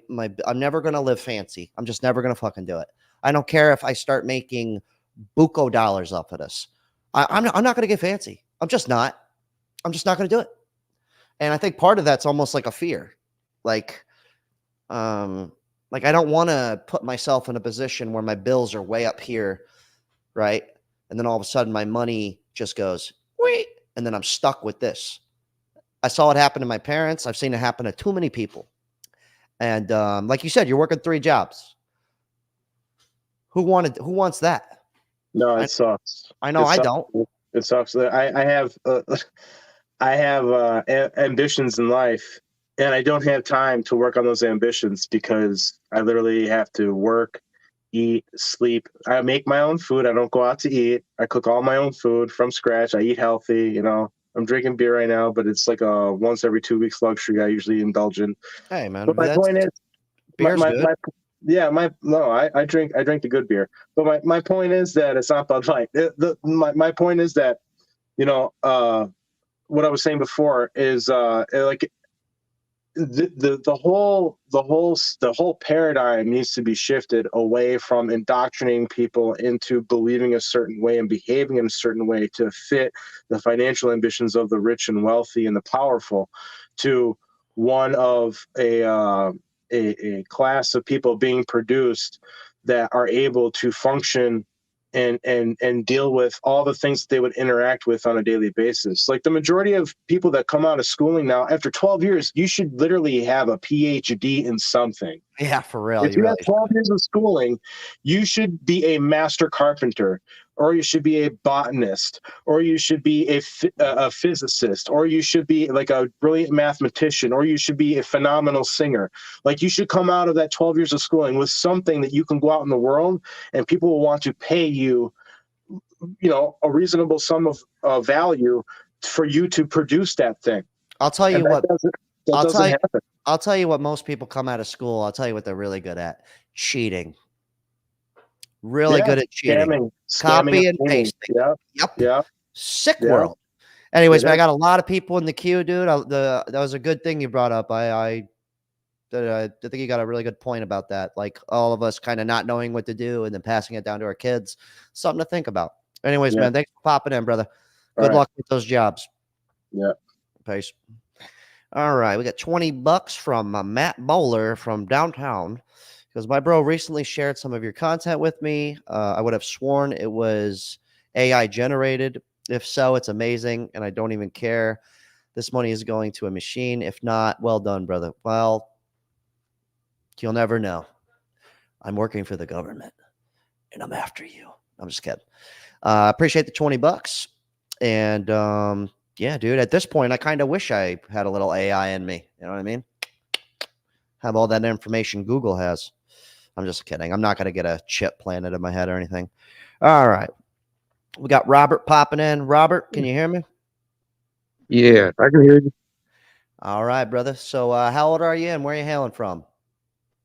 I was actually on your, I think I was on your live last week. Oh, so, shit. Hold on, Robert. I got you. Hold on. We're going to remove you. We're going to kick from the studio. Oh, there you are. You were on here twice somehow. There you are. Now I see you. All right. How you doing? I'm great, brother. So we got an open discussion tonight. Anything that's been marinating on your mind you want to flap your yap about? Well, I actually had 2, I guess, things I wanted to talk about. Lay it on us. The first thing is adult kids staying with their parents. What's your thoughts on it? Oh, so I just had a guy, we had like a full-blown discussion through Instagram. He's 39, and he hit me up great sense of humor. He's a teacher. I didn't ask him where he lived, but I'm assuming it's somewhere that's like really expensive. But he's 39. He's still living with his parents. And it's not that he's never lived on his own before, but it got to the point where by himself as a teacher, he can't do it. And he doesn't necessarily feel bad about it, which I told him, I was like, look, dude, because he's 39, you got to think about it. You get a pension as a teacher, right? So it's kind of hard to leave that when you're already halfway through. Yeah. So, but we were talking about that, and I unfortunately said, I don't care what people think about eBay or making money on YouTube or, I'm not the best businessman. Okay. I just know how to hustle, and I've been hood rich. I'm hood rich right now. Okay. That's all I really know how to do. And I've been figuring it out, but I do know how to have 2 or 3 sources of income that I know how to do, whether I'm a millionaire or not. And I'm not a millionaire, but I'm just saying, I think that's where it's at though. Like, even if you are older and living with your parents, something's got to give. You could either be the dude who's just like, well, I'm never going to make enough, or you could figure out how to make extra money somehow. Like, it's possible. And most people can figure out how to sell something online. You don't need to go get an LLC and make a business and do all these spreadsheets. All you got to do is find something that you think is cool and look up how much the fuck you could sell this for. And, you buy low and you sell high. That's all you do. That is it. So I think, wait, didn't you say before you lived with your parents quite a while, or am I getting you confused? Yeah, that was me. That was a few weeks ago. Okay. I didn't. So you didn't move out till how old? I didn't move out till it was 2017. I was 36. So 36. Okay. For me, it was like I was kind of afraid to move out because I guess I was kind of stuck staying at home. If you understand, I was kind of stuck. I didn't. I guess I didn't. Plan things out, but I always contribute to to our household. I always held a job. So well, that's good. I mean, you know what? But it is scary. And like, I've talked to a bunch of young people, especially at my job, and they're like, yeah, I want to move out with my homie and stuff. And I'm like, dude, just live with your parents. They have a swimming pool. Like, chill out for a while. Like, learn how to pay some bills, get your phone bill in your name. Like, certain things like that. I honestly think it's just going to become normal. In a lot of cultures, it is normal to live with your parents till you're 30, till you get married, at least. It's not uncommon. I think like we're one of those places where we made it normal to go, you're 18, get moving, Junior. Like my mom wanted me to stay home, because I moved out at 20 and I ended up coming back for a year from 23 to 24. And then I moved out. And then never moved back in until my mom nearly passed. Well, she got sick. Then I moved back in when she got sick to kind of come and help. But like, I almost wish sometimes I can't go back, but sometimes I think about it. I'm like, man, I should have just stayed home, those years. Cause when I moved to California at 24, I had like 30 grand saved. But I thought about it and I was like, I could probably have so much more money saved if I didn't. And back then, though, it was like affordable. Me and my friends were splitting a house, paying $400 each. Now it'd be like we'd be paying $1,000 each, or like at least 800. I mean, if you want to be in a somewhat decent area. But anyways, I agree with you. I don't think there's any shame in living at home. I really don't. I mean, try and make. When I finally moved out, it was felt like I was behind on life. I still feel like it because I don't have a family, I don't have a wife or anything like that. I'm just you're all still alone. single. You're all alone in this world. It's scary, man. I've thought about that a lot in my life because I don't have brothers, I don't have sisters. My parents or my dad's gone. He's still there physically, but my mom's gone, and I think about it. I'm like, man, I really just, you know what? All you could do is just go, you know what? If I could even just have a friend or two, I'm happy. And, try and like this is cool though. Someone like you can hop on here and, at least talk with people. We have the choice to go out and be social. You know, we have the choice to go do these things. Yeah. So, anyways, what's the second thing you want to talk about? I got a bunch of people in here. I'm gonna Oh, get this moving along. the second thing was is the amount of debt that we accumulate. Our U.S. economy, you know, they got 34 trillion. Student loans is like 1.7 trillion, and I think the debt is getting out of hand. You know, You're not because lying. you got a lot of people working too. The last guy, you know, he working 3 jobs, but you know, it's getting rough out here. But for me, I kind of think of myself as an anomaly because I only have 1 job, and I just keep my expenses real low. You know, I mean, that's the way to do it, honestly. I mean, make as much money as you can. I'm all for it. But like, I have been the idiot to make the mistake of raising my bills because I started making more money. And then next thing you know, I lost that job. And it does happen, guys. People lose their fucking jobs. It's a real thing. Like I'm doing my best here. Who knows? You never know. Even with this shit, I don't know. I'm just every month I just go, okay, I hope I'm making enough to save and put away. And that's like the best you could do. But keeping your bills low is clutch. Yeah, one thing, because I remember, I think it was back in 2008, maybe 2009, they were pushing everybody to go to college, you know. Oh, yeah. And then now we got everybody in college debt. For me, I took up a trade, and so, you know, that I think they should What trade are focus you more. I'm a diesel mechanic. Oh, okay, good man. Good man.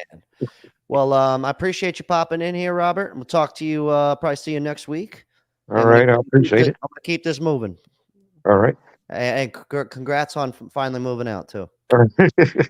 All right, brother. All right, good man. Good man. And thanks for the $2. Appreciate that. I'm getting everybody. Industrial Dave, you're coming up next. And then I got another guy named Dave after that. Guys, just be patient in the queue. I'm getting to you. And thank you for the $2 from Expired Passport, bro. I really appreciate that. AK goes, everyone here is complaining. It's all about acquiring skills, monetizing, and take actions, period. Yeah, absolutely, man.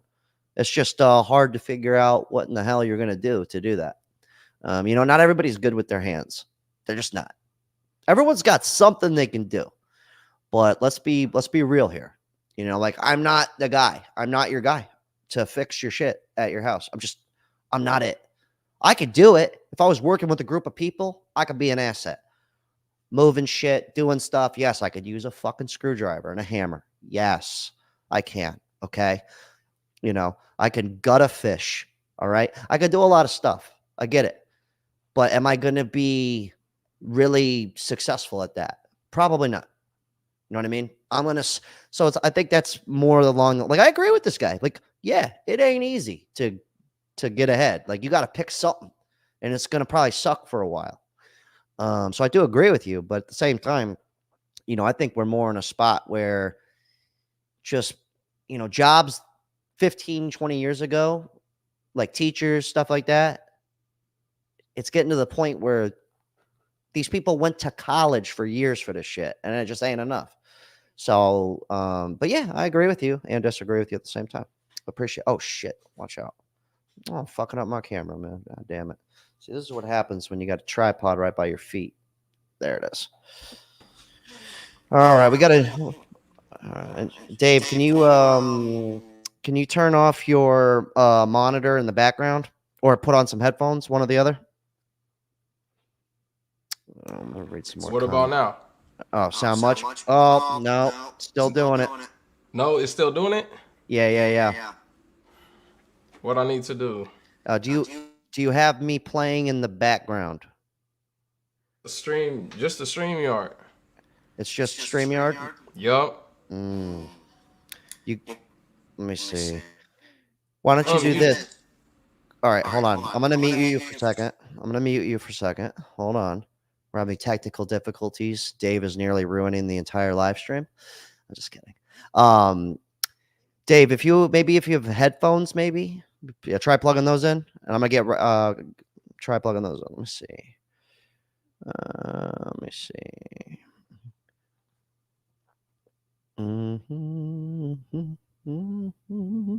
Someone's in the kitchen with Dinah. Dinah, won't you blow your horn? Love that song. I'm just kidding. Let's see.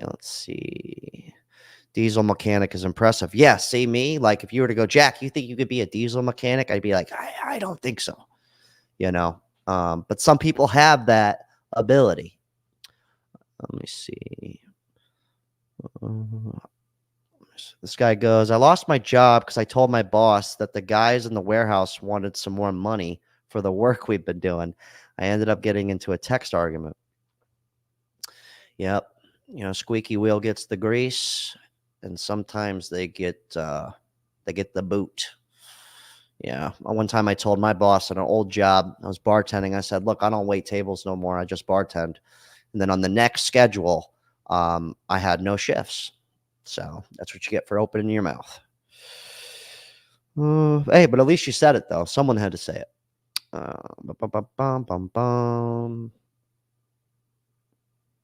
me see. Where I live, they have been training teachers in the university, charging them out the ass for tuition. Meanwhile, they have been closing school down here because the population is aging like crazy. Yeah, it's wild shit. They're probably just going to do everything, Google University or something where you just learn online. Imagine working your ass off to have the government take half, then a woman take the other half, then have the nerve to say, don't complain. It's the best. I love it. All right. Let's see. Dave? Yeah. I think it's sounding a little better. All right. All right, it's cool. All right, so Dave, for everybody new in here, how old are you and where are you hailing from? What's going on? Good evening, y'all. Industrial Dave. We hailing from Hampton Roads, Virginia. I'm 34 years old. I'll be hitting at 35 on tax day. Oh, that's fun. Hey, life is lifing, man. That's awesome, man. So, you got anything marinating on your mind you want to talk about tonight? Yeah. I got a joke for you. You gonna like this one. This is something I heard on a job site, and so I'm kind of looking all crazy like this. So I have a group of welders. They came up to me, right, and they were all laughing, and they said, "Hey, horror dog, we got a joke for you." And I'm looking, and I'm like, "This ain't good, but all right." They said, How do you make a black man starve? I just put my head down. I said, I don't know how. They said you put his food stamp card in his work boots. Oh my God! Good Lord! Da-da-ding! Where's all the racists in the chat? I had to do it. I'm gonna write that one down on a card, and I'm gonna drop it at my grandfather's resting place, and I'm gonna leave it right there for him. This is the stuff. Listen, Jack. Racism, man. I don't care. Like, okay, wait. I got a reverse racist joke for you. All right, let's do it. Okay, so anytime anybody starts telling me black jokes, I always say this one. I go, what did the black kid get for Christmas? I go, everything he ever wanted. His parents loved him. Ha! It's not the best joke, but they never see it coming though. No, they don't. Real quick, let me just $9.99 from Rough Girl. I appreciate that. Shout out, the chat is fabulous. Y'all rock. Jack, you should have a meetup.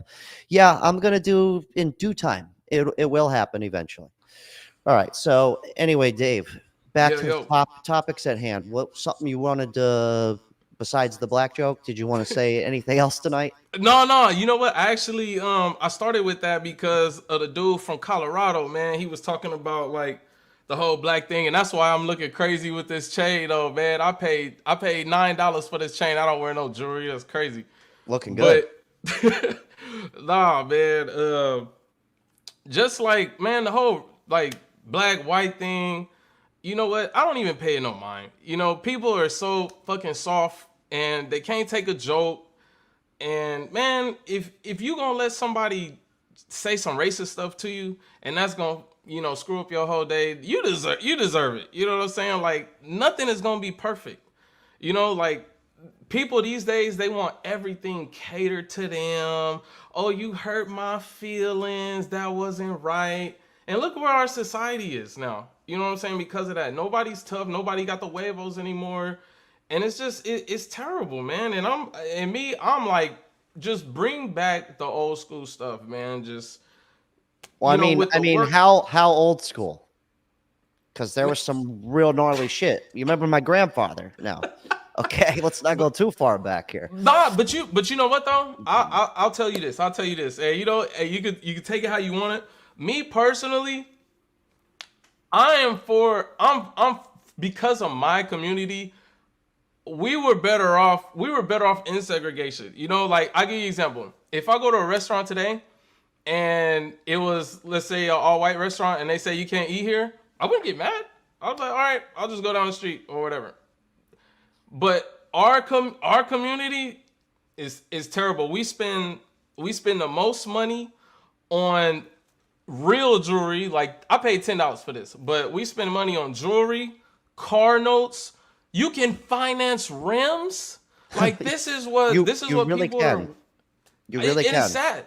This is what people are worried about. You could finance shoes now. It's bad. No. You could finance, like, okay, so today I pulled the trigger on a new camera because because this here, I just leave it set up. Okay. Yeah. And I don't have to touch it. I have it set up. Everything's good. I just come in and click go. But when I try and go out in the outside, I don't know what the fuck I'm doing with it. So it takes me forever. Next thing you know, I just end up using my phone, which it's not limited, but so basically what I did was I bought a camcorder that's meant for video and I'm used to camcorders from skateboarding. So I was just like, I sucked it up. I pulled the trigger on the camera. I didn't go full blast. I bought it used on eBay, but I don't know where I was going with it. Oh yeah. This is where I was going with this. So every camera I looked at, there was an option for, a payment method. And I was just like, and I almost did it. I almost did the payment method. I said, no, I have the money. Fuck that.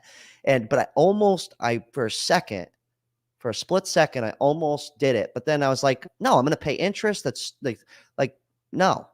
So anyways, yeah, we're financing everything out here. It's terrible. And it's to the point where people are so used to it. They're like, oh, my car note's only, 600. And I'm just like, dude, yeah, again, like I said in the videos, back in my first car I had, and you're a car guy, so I can tell you this. Mm-hmm. My first car that I had, I put $2,500 down.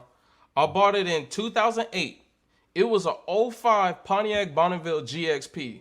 Like it had the leather and suede interior, the North Star V8. Okay. Sunroof, heated seats. I bought that car when I was 18 years old, and my car note was $450. And back then, people were like, "What are you doing?" Well, back then, $450 was basically $700 now. So yeah, and people paying $700 for some shit with some cloth interior. I'm like, what? No spoiler, no rims, like, no wood grain, nothing. Nothing. No, I know it's criminal. Oh my God! But like, I'm telling you, for me, and I'm not no Instagram person. I'm telling y'all straight up, man. That was the only car I paid off. I had an 08 Tahoe. I put $3,600 down. My car note was $735 a month, and my interest was like 20. It was like 20%. Holy shit! I paid $735 for like 4 years. I got a teaching job. The janitor tapped me on the shoulder and said, "I need to talk to you." Bro, they took my shit right from my job, the tow truck and everything. Wait, they repoed it from you? At my job, yo. So let me ask you a question. Yeah. Do you have car payments now? Are you kidding me? Listen, what? Okay, I'm just making sure, dude. No, I ain't fake. Listen, I got a Chevy. Man, your boy came up. I got a Chevy Equinox, but I got a job out here and they gave me a car. You know what I'm saying? So I don't even pay for gas. I don't even know how much gas is. You got a company car. Yeah, but it's a personal vehicle. So it's a step above a company car. Like it's downstairs. So they can't take it from you No, they can take it from me, but like they don't ask me where have I been. They don't check the miles on it or nothing. Okay. Yeah. But no, man. Hey, you're moving in the right direction here. Yes. There Listen, it gets worse. I had an 06 SR. I had the 06 SRT8 and the Tahoe at the same time. The SRT8 was $350 a month. Lost that. I've had 3 repossessions. Oh, and I had a bike repossessed too. There is nothing in me that ever wants to ever do a car payment. Now I have a 2002. I got a 2002 Honda Accord with my Equinox that my dad. It gets better. The 2002 Honda Accord has the bad paint job, but nobody would ever know my dad bought it off the lot. He's the only owner, and I bought it for $1,600. And I've got 3. You know what though? What? They can't come take it from you. No. And now I have money in my pocket. I just bought this lens this week. This lens was $600. Like, listen, there's nothing in car notes are so they're dumb. They're dumb. I've had one too, nowhere near as bad as you have, but like my highest car note was $280 a month. Dang. And I was upset about that after like 6 months into it. I was like, I don't know why I go. Yo, I don't know what I was thinking.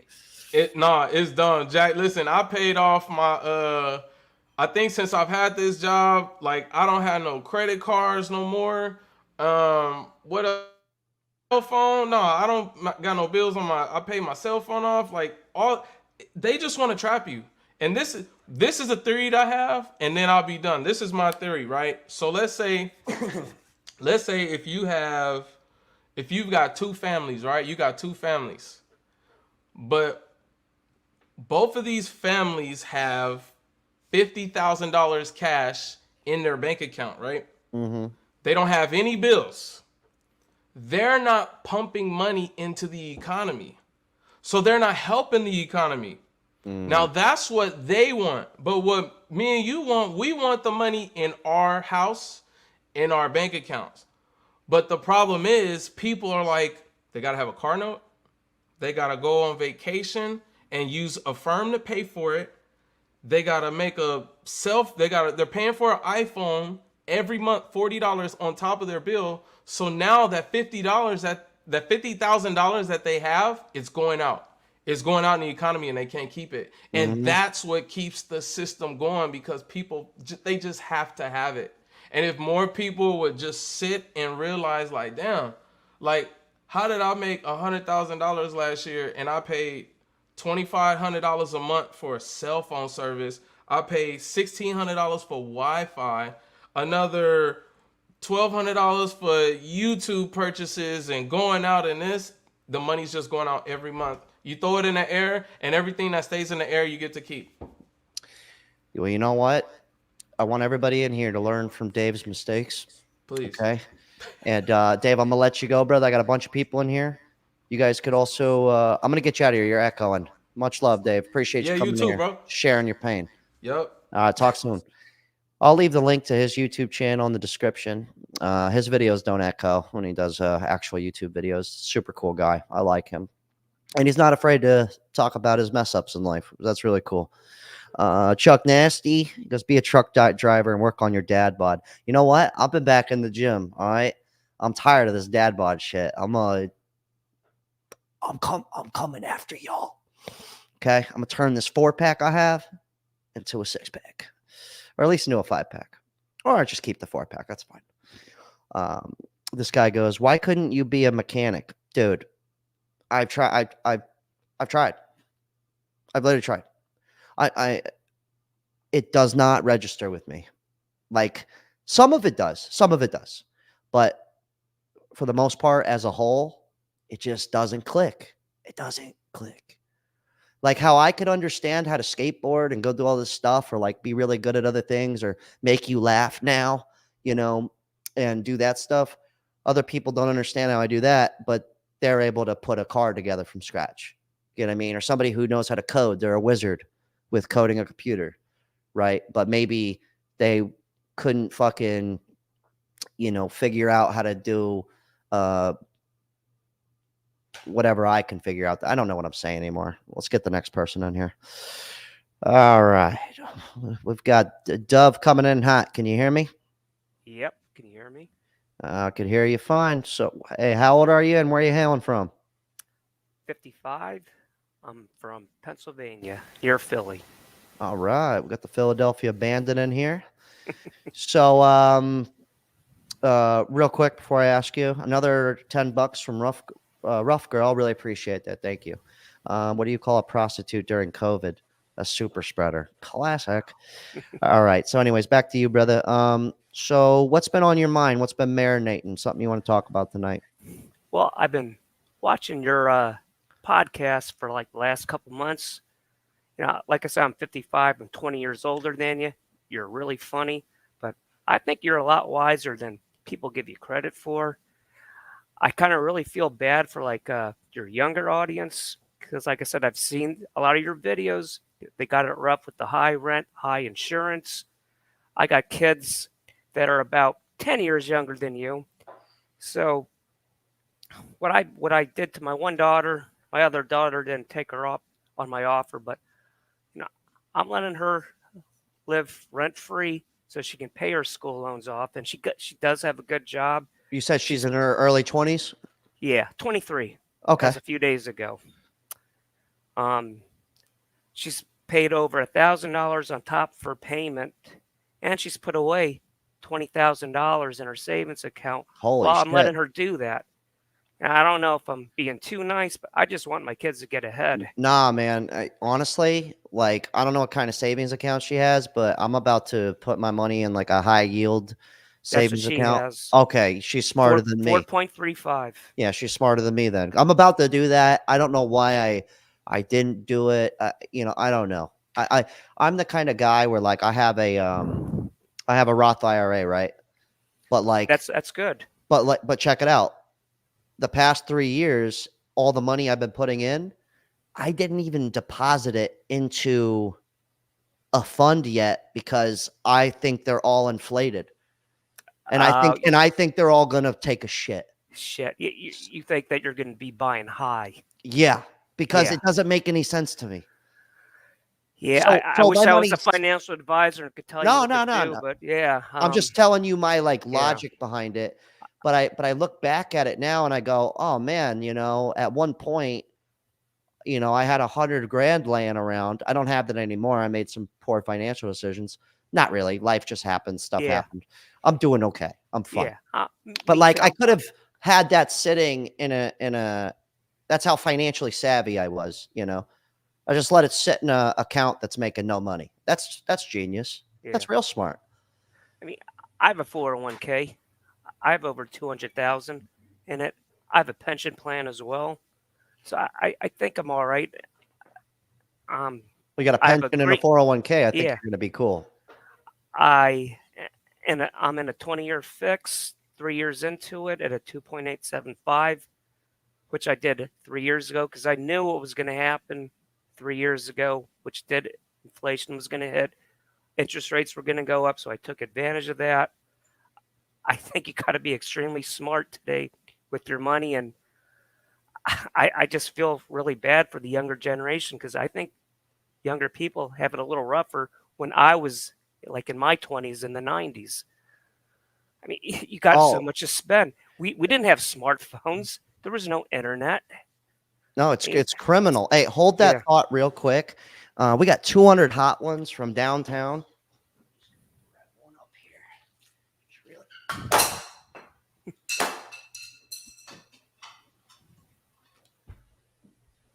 Thank you very much.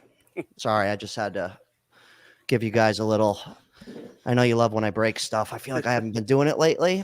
Thank you for the 200. Jesus Christ, Lord knows I need it. All my money problems. Your content really resonates with me. I feel like I finally found my tribe. Hope this helps. God bless you. God damn it. Anyways, back to what you're saying. So like for instance, in the 90s, right? What do you think from your perspective? Like what was your like rent and your bills compared to your income, if you don't mind, if you could like remember that? Yes, I do remember it like it was yesterday. I first moved out in 1990. My rent was $450 a month. I was only making $18,900. My A paycheck, year? yeah, my paychecks were about $550 every 2 weeks, and I probably had about $200 a month to play with. So I was not a I was not a rich man. I was an assistant manager at a fast food place. Okay. But you were able to I was able to live get on your by. own, live Yeah, on your own with one yeah, job. yeah. Were you working what, 40 hours a week, 50 hours a week? Well, I probably averaged about 55 because I was salary, and in the restaurant business. Yeah. When Yeah, and you're, which I know you've been. So yeah, that's why I never took a manager position. yeah, like the Yeah. smart move. But Yeah. I only did that for a couple of years, and after that, I worked 2 jobs for almost the rest of the 90s, probably working about close to 70 hours a week. Oh And shit.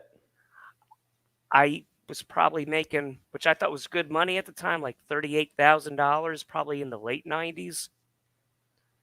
And Which I was actually would be pretty good money though. yeah, I was able to probably save on average like $1,000 a month then, and I was able to put $25,000 down back in 1999 on the house that I'm currently living in now. And the last guy said he made a lot of mistakes. I did too, because I used to refinance like there was no tomorrow every couple of years, which I think Wait, is a so big mistake. when you mean refinance, would you mean you'd use your house as like a piggy bank? You kind of just pull money Yes. out? Yep. Like Oh for a shit. like for a car or whatever. Oh, the rates are down. Let me just do it. But you got to remember the closing costs. When I first moved in my house in 1999, I owed 140. It was Right? 140,000? Yeah, it was what I owed. I owe What's it worth now though? probably about 450,000. Nah, only about Yeah. well, I mean, 400% markup, no big deal. see, and I don't think that's right. That's why I feel like, what are my kids gonna do? Well, you're gonna have to let Yeah. them inherit your house Yeah. eventually. Oh, that's fine. I Maybe my mean, one daughter may never move out. I don't know, but well, I have 3 daughters. but you know what? Like, they're in their early 20s. I mean, and now it's becoming normal to live at home, right? Yeah. So it's almost like fuck it. You know what I mean? Like, if I would have known, obviously everybody would go back in time and do some things differently, but I would have definitely stayed home up until I moved to, like, up until about 24 when I moved to California. If I would have been able to go back in time, that's one thing I would have changed. I would have did exactly what your daughter's doing or your kids. Yeah. I did the same thing. Well, Same thing. if I could go back, and I'm going to say this to your younger audience, I don't know if anybody's heard of Dave Ramsey. Yeah. I would have followed his plan back in the early 90s because that's when he started his plan. It does work because I did like the Dave Ramsey-ish, and I've knocked out so much that I paid off my wife's car that we bought 3 years ago. It was a 5-year loan. I got it paid off in less than 2 years because Oh, paying wow. other stuff off, I had that extra income. Well, God, I had more money left over at the end of the month to do that, and now it's so nice not to have no credit card debt, no car payments. Basically, I just have the mortgage now. So when stuff happens in life, like when you have a leaky pipe, you got to replace your sump pump, your dog needs surgery, which happened to me, which was over Jesus. $3,000. I had the money. I had the money for it, and I still didn't have to take money out of my savings and pay for it. So, Well, I moral think of the there's story is keep your fucking bills low, and if you do own yeah. a home, Well, don't and borrow like you from. said, a man with no bills is a rich man. I know by the definition of rich, Yep. people give me shit. Yeah. The definition of rich is somebody with a lot of money. I'm like, okay, dude, let's just like, can't we have a little fun with this here? Yeah. Like, good God, don't take it too literal. But anyways, I appreciate you calling in, Yeah, man. I got to thanks get through for the rest having of me these on. people. Yeah, no problem, dude. I appreciate you coming in Yep. here. Keep on. All right, brother. All right, we got more people coming. I got 4 people left. I'm getting to you guys. Thank you for being patient. Thanks for the $20 from Exploring Simple Living. Thank you very much for that. Really appreciate that. And also, thank you so much to the Wolfie guy for the 200, dude. That's criminal, dude. That's big time. I really Really appreciate that. All right, we got a guy coming in here. We got Michael Lang coming from downtown. Mike, can you hear me? Can you hear me? Yeah, we can hear you loud and clear, brother. You got my picture? We got you. So where are you hailing All from? right. Where are you Well, coming I was from? going to be upstate New York, Oswego. All right, all right. Very cool. And I was going to write to you, but I thought, well, my wife said we could do this, and I thought, well, we'll give it a shot. Hey, what the hell? Why not? Yeah, well, there's a couple things. We've been watching a lot of your videos, and I was just wondering, you do a lot of videos about Gen Z people that have, cost of living problems. They can't make ends meet and all that. And then you talk about car loans and things like that, which are absolutely true. But you never made a video about talking about cell phones. Actually, I have, but I ended up putting it on private. I could unprivate it. Back when I first started my channel, I was, I guess, self-conscious about the view count of videos. So if one did really bad, or even if they did good, but I did make a video titled that I was going to the title of it. The video did pretty good, but I never went through with what I said I was going to do. So I privated it because I felt like a hypocrite. So basically, I put, the title was why I'm switching to a flip phone. Okay. And I really was going to do it, but I couldn't find a flip phone that I actually liked. And then I would have had to go to a different cell phone carrier. And it turned out to be like a whole bunch of work. And it turns out they all just have internet now anyways. So, but basically I was talking about it to where I felt like I was spending entirely too much time looking and at the phone. Like I made a joke in there. I was at a dinner party and I'm supposed to be hanging out with all my friends. And I'm sitting here looking at vintage lamps. Right. But I mean, what I'm trying to say is if you're using a cell phone and you're making money doing it, that's one thing. Mm-hmm. But you got to admit that most of these Gen Z kids, they've got, they're buying the latest iPhone. How I don't even know. I don't have a cell phone. I retired in 2019. And when I was on the road, I don't have a bachelor's degree or any of that. I've got an associate's degree, but that was free. But I was in the Navy for 8 years during Vietnam. So I learned about nuclear power. And so that's what I've been doing my whole career. But I was traveling a lot. But when I retired, there was no reason for it. I used to carry a track phone with me only to keep in touch with the house and in the case of an emergency, because I was usually working in another state or a different country. I worked up in Canada. I worked in Sweden. I worked in South Africa. But I have no need for a cell phone now. And that's a huge expense, especially if you're in your 20s and you got to have the latest iPhone. Isn't that over $1,000 or something? Well, here's what's going on though, right? So you're retired. God bless you. You sounds like you've lived a hell of a life. You Vietnam, all this stuff. By the way, and here's the thing with the cell phones is now it's like you have to have one. And I don't want to say there isn't a way around it.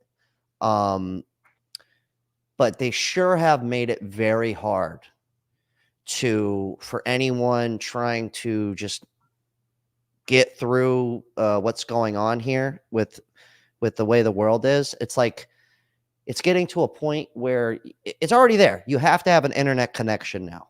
Like there's absolutely. We don't get me wrong. We have the internet, but we gave up the cable television. That was $250 a month. This right here is most people's computer. So I have a laptop, right? So I could like when I'm at the house, I leave my phone, or I'm at my girl's house, or I'm somewhere. Sometimes I'll even leave my phone in the car because I don't want to be like distracted by it. But like a lot of people, this is their computer. They don't have a computer. So this is how they're doing everything. And I did a video called Cashless Society. I can't tell you how many people are using this as their wallet too. This is their money now, which is dangerous. So and I'm not, and I get it. It's convenient. Apple Pay, boop, beep, bop. I get it.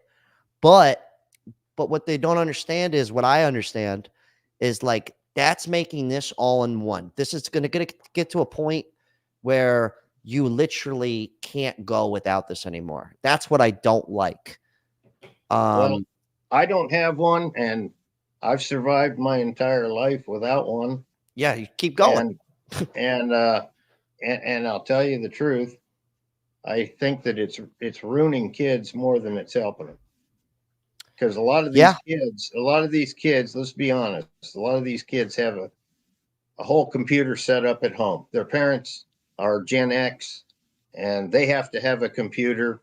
So they got a computer at home. They've got Wi-Fi at home. They can get Wi-Fi anywhere. You can get it in McDonald's even. But what I'm saying is that for these kids to be completely absorbed and have to have a cell phone by 10 years old, and their parents get it for them, the first thing they're going to do is go on social media. And right now, social media is not free speech. Maybe X is getting there because of Elon Musk, but in general, all these crazy people who want to be influencers. Now, I watch you because you're down to earth. You seem to know what you're talking about, but you're not 20 years old anymore either. You said so. No, you're 34, right? Yeah, I'm 34. Well, I'm twice as old as you are. Yep. And I'm just saying, there was one other thing. I mean, you might address that at least in one of your videos about an unnecessary cost expense for a lot of people. I mean, if they don't need one and they'd rather have a cell phone than food, that's strange, Well, let me put it to you this way. I was supposed to interview a homeless guy the past 2 days. He bailed on me both days. I thought he was going to be punctual and show up, but naive of me. But I was going to pay him too. You think you offer somebody money, but he has a cell phone. You know what I mean? Like, so it's just gotten to the point where it's like, and I get it because, I watch a lot of stuff on here. I totally get it, but I'm older. I didn't grow up with this. I got my first cell phone at 16 and it didn't have internet. I didn't get an iPhone until I was 23 years old. So I'm kind of able to have a little more discipline, but like, I can't imagine cause it's very addicting. I'm telling you, I know. This thing is so addicting. You go, oh, let me look how much this cost. Oh, I want new boots. Like I said, with the vintage lamps, that's a true story. I was literally sitting there looking at fucking vintage lamps at a dinner party. And I had one of my friends go, Jack, what are you doing? He gave me shit. Right. And I go, I was just looking at space age lamps, atomic space age lamps. Yeah. And then he was like, come on. And I was like guilty, but like, so. And I wanted to bring up, now that you brought up eBay, let me change the subject. Mm-hmm. In one of your videos, you said that some friend of yours or somebody had invested in 1970s stereo equipment or something, mm-hmm. And you kind of looked over your left shoulder and went like that. Well, that happens to be what I do. I back in 2008 when the economy crashed, I was on the road and I was making good money. And I started buying up a lot of that equipment. Marantz, Pioneer, Yamaha. Oh, yeah. Technics, turntables. Love it. You name it. And back in 2008, everybody sold every piece of garbage they could find in their attic because people were starving for money, just like today. And I'll tell you, I bought a lot of it. And if you got a pencil, you just write down Marantz 2270 and Pioneer SX 950. You look those up on the internet, they're up over $3,000 and $4,000 now. Oh, absolutely. Rebuilt. I mean, and I paid $150, $200 a pop back then. And there's I'm gonna end on this because we got a few more guys in here. Sure. I want to get through. I want to start winding down. But the reason why I say like you could do the eBay stuff and all this, you'd be shocked when you tell somebody, even out in public, you meet someone and you go, yeah, I buy and sell used stuff. You know, I like old VCRs, which you get the right VCR. People will give those to you. I've sold VCRs for $150. And I've, you know, a lot of these things behind me, can't see everything behind me now, but I've had a lot of stuff just given to me is my point. Yeah. You know, I was bartending. I told a guy that, you know, I buy and sell vintage stuff. And he goes, oh, I got a garage full of vintage NASCAR hats. You could have them. Cool. 150 hats. You know how many of them I sold? All of them. Probably. All of them. Yeah, to a collector. And then I sold them all individually. Some of them like in a you know, dozen of them at a time. Yeah. But like, you know, I ended up making like $800 Sure. for, you know, and I took pictures and posted them. And I went back, I gave the guy $200. You know, a lot of people won't go through the trouble, and I know you got to run, but I had one more thing I wanted to talk to you about real quick. Yeah. You showed about a 12-second clip in another one of your videos. It was a guy in a blue long sleeve dress shirt. He had a dark tie on. He had a pair of black slacks on, and it looked like he was doing some kind of a lecture to people in an audience there. Hey, you're talking about Black Slack Johnny. I know who you're talking about. Yeah. Well, he said one thing that impressed me. This is just a paraphrase, but he said, to get a well-paying job in 2023, you got to do one of two things. Number one, you got to be able to do a job that no one else can do. And number two, you got to be able to do a job that no one else wants to do. Yep. And I thought that was, I'm 70 years old, but I thought that was pretty damn good advice. Oh, absolutely. And that's because I repaired antique clocks. I still do. And I repair this stereo equipment. I repair old radios, and I had to get out of part of it. And I had kind of made it known in our little town of 18,000 people that I would take on an apprentice. It wouldn't cost them anything. I would teach them everything I knew. They could take it over. Not one phone call, man. Not one phone call. Yeah, I'm going to let you go on this one. That's another thing, too. When I say, you know, I don't recommend like people try and go in the restaurant business and be a waiter or bartender long term. But a lot of people don't want to do that job. But that's why I kind of try and inform people, like, if you were to get in at a good place, or you know somebody, like, you know the manager at a place, ask them what they make. Like, if you're having a hard time, you'd be that's why you see a lot of 50-year-olds waiters, and you see these older people, because especially bartenders. I wouldn't be surprised. I mean, no one wants to do it. If you got regular crowd, they tip you regularly. They know you. Yep. But I say that because some people might go, well, I could do that, but nobody wants to do it. Right. But the moment I tell them what kind of money you can make, they go, well, I mean, you know, but it's true. It's like, wait, so you mean to tell me I could possibly make $500 in one night? I go, yes. I go, but nobody wants to be a waiter. I don't want to be a fucking waiter. And you don't have to take off your clothes. Exactly. Anyways, thanks for coming in, Mike. I'm gonna very good talking to you, Jack. Good luck with you. Tell the wife I say hi. All right, we got 3 more people. We're gonna wind this down. I'm sorry, chat's getting crazy. I wish I had somebody here to man the chat, but I don't. Holy smokes, we got another one. $50 from downtown, ladies and gentlemen. Good God. He goes, gold coins are 15% of my wealth, since you were wondering. Wow, good for you. I own a little bit of gold, about $1,000 worth. I should probably up the ante on that. But at least I do own some, though.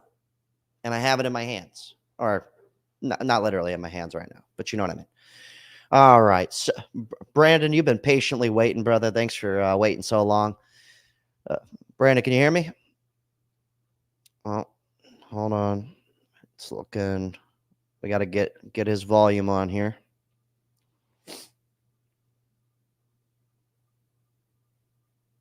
All right, let me see. Yeah, thank you very much for the $50. I really, really appreciate that. Old school goes, Jack, you got to hire an assistant. Yeah, you know what? I kind of made waiting for Brandon to fix his volume here. I've said from the beginning, I'm never going to scale. Like, I'm never going to hire a bunch of people. Like, it's never going to happen. Hello? Brandon, I can hear you. Give me one moment though. Shut up. Yeah, I'm never going to scale high. Like right now, I got a young kid making me shorts and reels, but I'm paying him per reel. You know, I'm not going to like hire him on full time. I've seen it with people, and they just hire all these people, and then next thing you know, it turns into like a real job.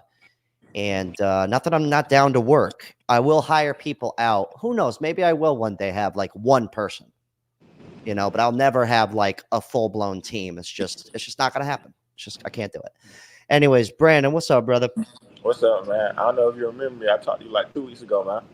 Yeah, I remember. But for the new people here, how old are you and where are you hailing from? I'm 21 and I'm from Atlanta, Georgia. All right, the Atlanta Bandit. So, what's been on your mind? What's marinating? Something you want to talk about?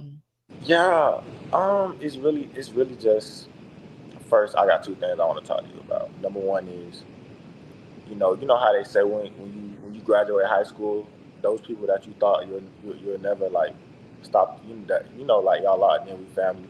I never stop talking to them. Yeah. But you just wake up one day and you feel like it's getting to that point where we don't got nothing to talk about. It happens. Yeah, and it's like like I said, I've been working since I was the age of 14, and it's like, I've always been the one with the car. I've always been the one, I've always had some money, whether it was a little or a lot. You can't catch me down bad too many moments. So it's just like, I'm just gonna tell you my bills. I'm gonna be transparent with you. You know what I'm saying? Because I messaged you. Lay it on. With the whole car payment thing. I watch your videos, and when I was 19, I purchased a vehicle for way over what I should have purchased it for. Classic. They got me. My credit wasn't good. I didn't know anything about credit. My mother's credit wasn't good. They got me. And truth be told, they probably didn't think that I would still be be paying notes on it. 2 years later. But the only reason I'm still paying on it is because I don't want to delinquency or repo on my credit. Nah, so, man. So it's like but my car note is $750, man. Typical. At the age of 21, my insurance is $370. You gotta love it. You gotta love it. My phone bill is $115. I do everything for myself. I go grocery shopping. I do everything for myself. You said you're 21, right? I'm 21, man. I'm 21. All right. Yes, Well, you know what the cool thing is you're doing this now. You're learning it early. Yeah. You're learning it early. Yeah, and it's like now, me getting scammed, with the car that I got the note on. Now I know everything about credit. I don't know if you remember, but I work at Amazon. It's a lot of young people that work at Amazon younger than me, and I try to put them on game about credit. Because when I bought my car, my credit was, my mom was she was a primary buyer. I was a co-signer. My credit was a 591. Right now, my credit is a 730. Hey, good. So it's like in a matter of 2 years, and it sucks that you got to get done. You got to get done wrong to do your research on. Damn, they got me, but it'll never happen again. I think most of us, at least me, I'm a learn the hard way kind of guy. Not everybody's that way. There's a lot of things I didn't learn the hard way. Like I've never done hard drugs. I never, because my dad, and then, so I've learned from other people's mistakes. I don't want to say that, but I think the cool thing is at least with people in your generation, I remember you too. You said you're like 6'7" or something, right? Yes, sir. Yes, sir. I remember you. Sir. I think it's like, how many more years you got on the car? I did it for 60 months, but my goal right now is to sell that car and just buy something that I can fit in, man. Because I can't even fit the car anymore. So just imagine you outgrew the car. I outgrew the car, and it's like, just imagine how mad I am, because I'd rather pay $700 for something that I could completely fit in than something that my steering wheel that my knee is touching the steering wheel. So it pisses me off every day I look at it. Every day I look at it, I just shake my head. Yeah, one of my homies drives a one of those smart cars. They're like really small, but he's like pretty big dude. So it's like he's like, bro, he's like, I get the oddest looks. He's like, it's so weird. I was like, hey, you know what? Cars pay off. Like, fuck it, you know. Man, it was yesterday. I was doing some Uber Eats, because I do a lot of gig work, and I'm just minding my business. I got an order for Jersey Mike's. I get out my car. Random dude was like, "Man, how did you fit in that little ass car, man? You're huge, man." I'm like, "Man, tell me about it, man. It's just the everyday struggle." You just go, hey, 700 a month. I'm gonna fit in the fucking thing. Man, I'm trying to tell you, man. So I didn't want to hold you up too long. But the second thing I had to talk about was the whole moving out situation. So I'm 21. I stay with my mother. I stay with my sister too, and I don't think parents realize that they kind of force their children out of their house. Not much so like, hey, get out my house, but they do things that they know will irritate their child. So now now the kid is thinking, damn, $1,500 rent don't sound too bad. At least I got my piece. Yeah, no rule. But then they move out for 2-3 months and they're like, damn, I cannot afford this shit. So next thing you know, they can't even enjoy their apartment because they always out working. What was the point of moving out if you can't even enjoy your spot? You could have stayed at home for that shit. Yeah, legit. And real quick, so you say you get along with your mom and your sister pretty well? Yeah. Bro, just keep hustling, dude. I wouldn't even think about it till you're like 25 and just stack your bread. That's all I would do. And look into high yield savings account, because that's something I should have did years ago. I'm guilty. Anyways, Brandon, I'm gonna let you go, brother. I appreciate you popping on. Hey, I appreciate the talk, man. Hey, good luck with that car, brother. I for sure appreciate it. All right. Got a couple more people in here. Start winding this down. Thank you for the $5 from William. He goes, what was the username of the oil and gas worker? Wondering if he's out in Texas. You could make great money in West Texas in that industry. Yeah, there's actually this comedian guy. He's a bit nuts. His name's Uncle Laser. If you guys want a good laugh, he is insane. He's like a mullet. Like, all of his bits are about sex and drugs, but he's a funny fucking guy. He really is. But he's an oil worker. But he's popping now. I don't know if he's still doing that job, but I think he's just touring doing stand-up now. But he said they do like a week on, week off type thing. But I think those people make really good money. I don't think it's easy work, but yeah. Anyways, thanks for the $5, brother. All right, we got dog named Sam coming in hot. Sam, I am. What's it? Can you hear me? What's up, Sam? How you doing, brother? What's up? You take me last. Grab whoever's in here. I know you got people waiting. All right. Sam's going last. We got one more guy before you, Sam. Oh. All right. You know what? We're gonna do a three-way here. Fuck it. We're gonna end on the crazy note. All right. We got Doug coming in hot. Doug, for the new people here, how old are you and where are you hailing from? 55 from Texarkana, Texas. My man. And Sam, while you're here, how old are you and where are you hailing from? 34, West Palm Beach, Florida. My man. All right, so Doug, I'm gonna take you first. You got something marinating on your mind you want to talk about? Sure, I got some marinating stuff. The first one, you said you're going back to the gym, working your 4-pack to a 6-pack. That's great. I got a 2-liter. He goes, I got a 2-liter. Classic. So I got to deal with that. But my marination thing, and then you can take me off. I just want to hear your thoughts on maybe people that are, they're working a lot, 60, 70 hours a week type of thing. Maybe it's a keeping up with the Jones thing sometimes too. What are your thoughts? Maybe you just need to go to the right part of the country to be able to get where you can live a little better and then move your way back to Miami or whatever it is you want to do. So I'm looking at your thoughts for that. I think, at least for me, because I've done it, but I wasn't trying to keep up with anyone. I was more on a mission. I kind of had to do it. It was more like, this is the only way I can save and get ahead. And then, because I had a mission, I was like, I'm gonna stack. I'm gonna fix what I messed up. I'm gonna hit a certain number, and then I'm gonna focus on YouTube. And then go down to the one job, which was the restaurant and YouTube. So I guess you'd call it 2 jobs, but YouTube, I wasn't getting paid. but I took a huge risk. That's how people ask me how I went down. I said I went down 15 grand. That's because I basically took off of work for like 5 months to do this. I said, I have to go all in. It was a calculated risk. I said, okay, if I lose, my goal was like, I could lose up to 20 grand. I'm comfortable, but it turned out to be like 15 grand.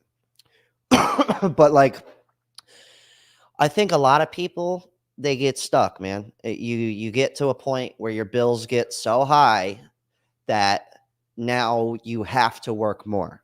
Sometimes you have to reorganize. So one of my dear friends, I got to be careful not say anybody's names, but like, for instance, he got really ahead, right? For like one of the first times in his life.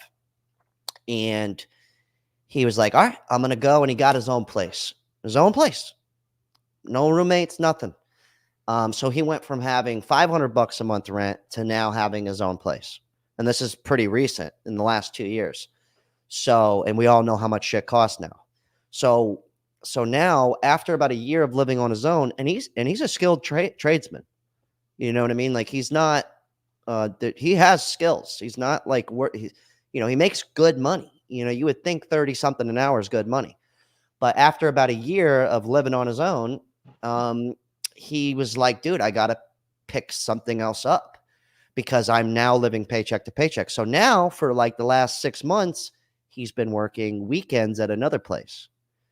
So he kind of feels like trapped, but luckily for him, he has somebody move into his house now.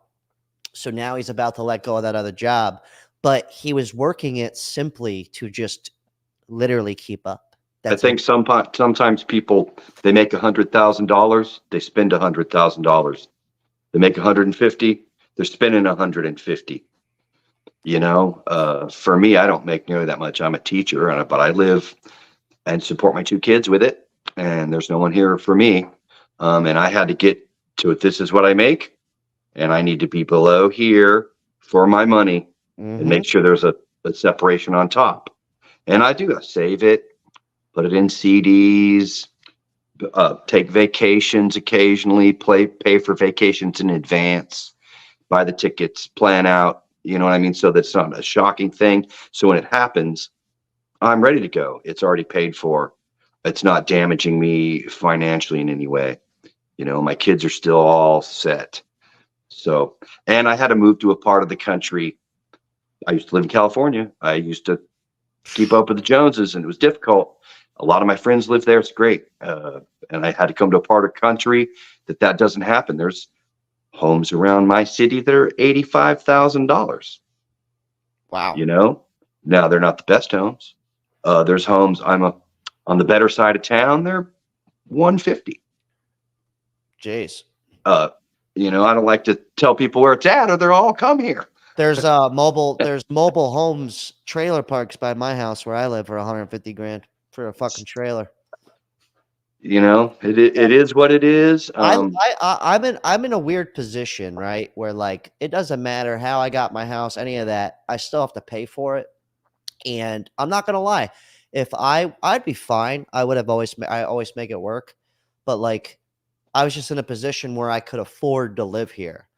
But a lot of people, man, let's just say there's a lot of talk around the metaphorical water cooler about people trying to leave. There are like a lot of people. I live in a spot, less than $1,000 a month, 3-bedroom, 3-bath, 2-car garage. Nice part of town. Kids go to the good school district. What city was that, dude? It's somewhere in Europe. It's a secret city.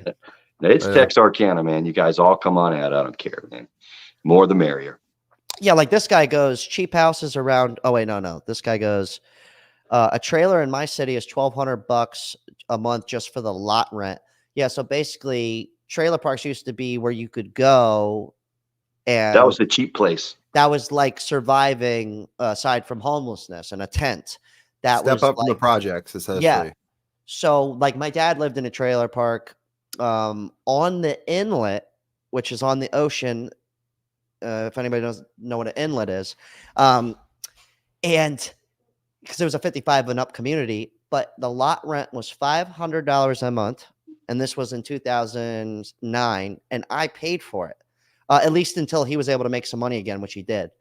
But that same place, because years later, when I moved back to Florida, I was like, oh, I'll go get him back in that trailer.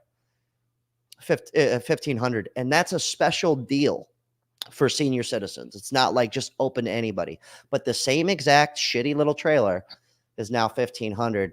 But yeah, it's crazy to think that even that was like a way people could survive, and like you could own your trailer and your lot rent would be like nothing. It would be like $300, $500 if you wanted to live on the ocean. I know. I think a lot of people are working so much strictly just to save and get ahead. I don't think it's anything more than that, really. I mean, anybody who's working 2 jobs, 70 hours a week just to pay their bills, you're going to have to figure something out. I can't do the 60, 70-hour thing. I did it. I became a teacher so that I can have that time off because life's important to me. I respect that. I agree. I like the kids. They're great. But I need to have something for me because I'll be working till I'm very old. So my retirement is 2.5 months every summer while I can get out and do things. I agree with you. And that's why too, like, I try and work a lot on this. I give myself, most times I do 6 days a week, but like, I'll have 4 days where it's like kind of longer days. And by long, I mean like 6 hours. Wow. but it takes a lot of mental. So, but like, then on Saturday, I might do a little bit, maybe a couple hours, or I might just take Saturday off. And so you have no more side hustles, right? No, You're just I'm just doing this. But I'm also trying to figure out how to kind of expand the money in different areas and start growing it, on Instagram and, these places so that I could kind of stretch the money out and then eventually like sell a product, like a shirt or some shit. I don't even know what to do. Yeah. I do a side hustle, but it's a hobby side hustle. You know what I mean? Yeah. Yeah. So it makes $5,000 or $6,000 a year and I'm having fun all the time doing it. Yeah. And that's what I'm kind of scared about with this is I'm like, I don't ever want to get to a point where I just turn it into a job where it's like really stressing me out. That's why it's like I don't really want to. I'll hire out and I will work with people when need be, but I don't want to put myself in a position where all of a sudden I'm paying somebody $4,000 a month and now it's really riding on the line. Because this happens to people, man. This happens like a lot of people. Keep a buffer zone. My dad used to call it mad money. He said he was, back then he was like, keep $20 in your pocket. So you can always say to the world and go do whatever you need to do that day and keep your mad money with you. Today, mad money might be 10 grand so that you can just, at any point in time, hey, it's too much here. I can stop and do something else and make my turn.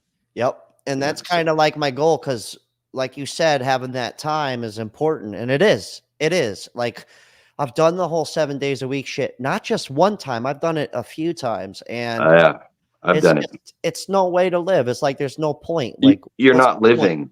You have to find the balance. Yeah, like yesterday, right? My plan was to work. I was going to interview this homeless guy, edit, get something posted.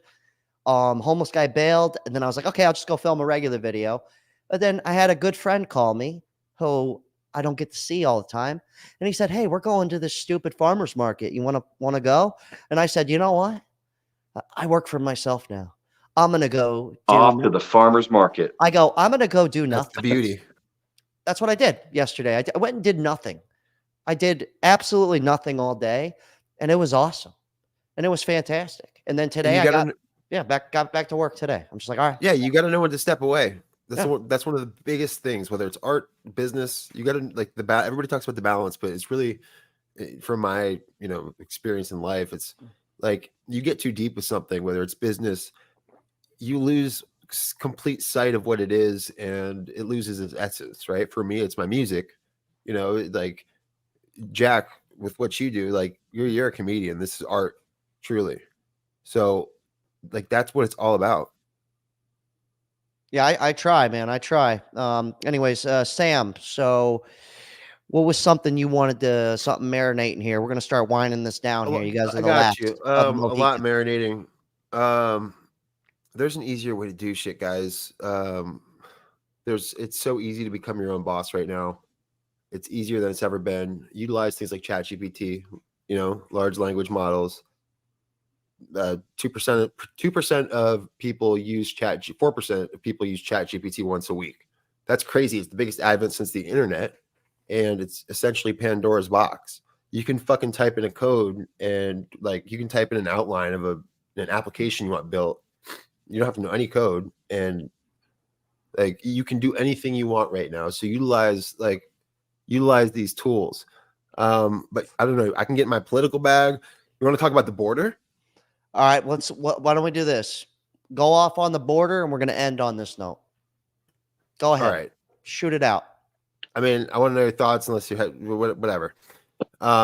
It's so bizarre. It's almost like it was planned, right? And I hope everybody in here. That was no. Last week we did a conspiracy talk, and somebody said that they think it's on purpose.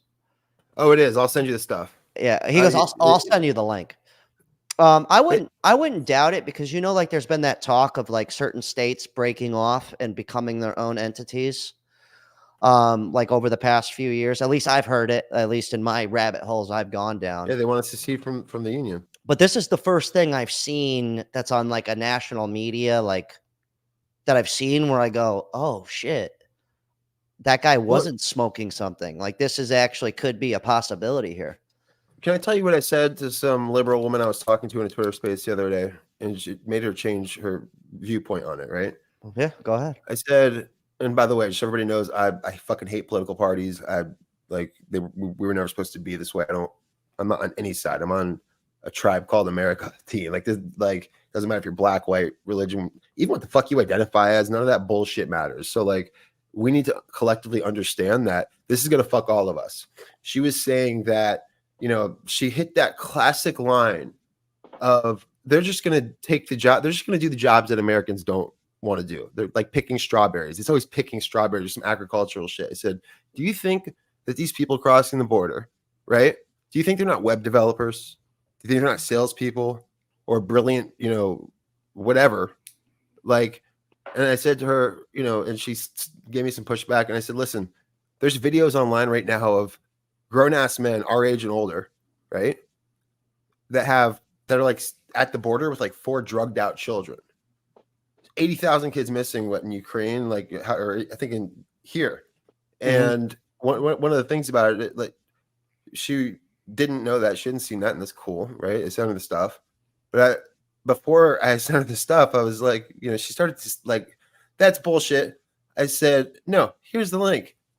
They're brown babies. Does it matter to you now? Does it matter to you that this is about being human? And like, I love this country. I'm so grateful to have been born here, dude. And I'm grateful for the fucking sacrifices my ancestors made, who were, my mom's side, they were fucking refugees from the civil war in Lebanon. So I'm grateful. I'm so grateful for it. But we're getting into a really weird thing right now, and I just hope everybody remembers we are not each other's enemies. It's these cocksuckers at the top who are controlling everything, and they're all just part of the same fucking group. All these hot topic issues that the news pushes, they don't mean shit. We're America. Our differences in culture, it makes it fucking. This is what makes this country the shit. Last thing I'm going to say is, there's nothing wrong with being a patriot, no matter where you're from.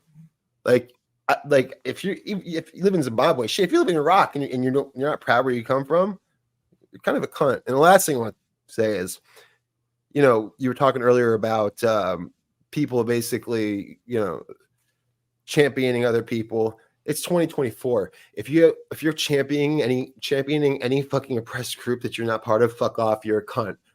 Like if it's me, if it's me, like I appreciate the support, but I don't need your help. Like, don't look at me as a fucking victim. I'm done, bro. I promise. And hey, man, Jack, by the way, I got to give you one more plug. Jack, one of the reasons I love this channel and I love that you're doing this and like going through with it, dude. I respect the fuck out of it. But to the audience, this motherfucker is exactly who you like. What you see is what you get. So support him. There's a little bit of Share a his shit. little bit of a shtick, but for the most part, this is how I am. It's fucking 1% shtick. It's not even a shtick. It's just you're engaging. You're doing your fucking job. There's right? a little That's part of your job. little entertainment Oh, fuck show. off. You're such a cunt. All right. Hey, here's to the border. Let them all in. Fuck it.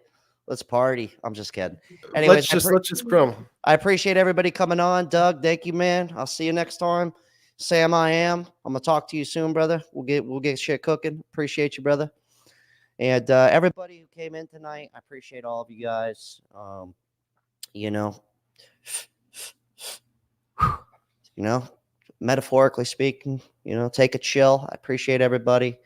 God, hell of a talk. I got to take a massive leak. And God, good shit tonight. Had a really good time. And appreciate everybody's generosity. Thank you guys. That $200, 50 bananas, all of you. Peace out, guys. Good shit.